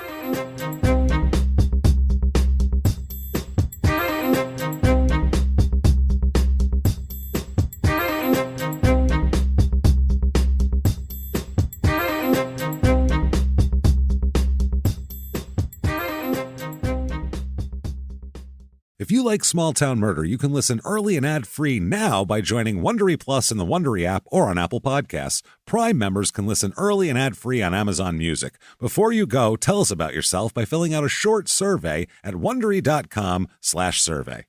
Are you captivated by the dark and mysterious world of true crime? Wondery Plus offers you the ultimate true crime experience with early access to new episodes, exclusive content, and a seamless ad-free listening journey. With Wondery Plus, you'll get access to hundreds of podcasts, including more than 50 true crime series like Dr. Death, the shocking true story of a trusted surgeon who brought unimaginable pain and suffering to his patients. This was not an operation that was performed. This was attempted murder. And there's Morbid, the hit podcast that's a lighthearted nightmare. With Wondery Plus, you get access to exclusive bonus content too, allowing you to dive deeper into the cases you love. Like in Suspect, where an ordinary Halloween party turned into a terrifying murder mystery that left its mark on the community. This case is one of those roller coaster rides where it's like, no, he did it for sure. No, for sure he did it. Each story is crafted to keep you enthralled, revealing the complexities and motivations behind every crime. Subscribe to Wondery Plus on the Wondery app, Apple Podcasts, or Spotify today. Unlock the door to a world of true crime like never before. With Wondery Plus, the best true crime stories are always at your fingertips.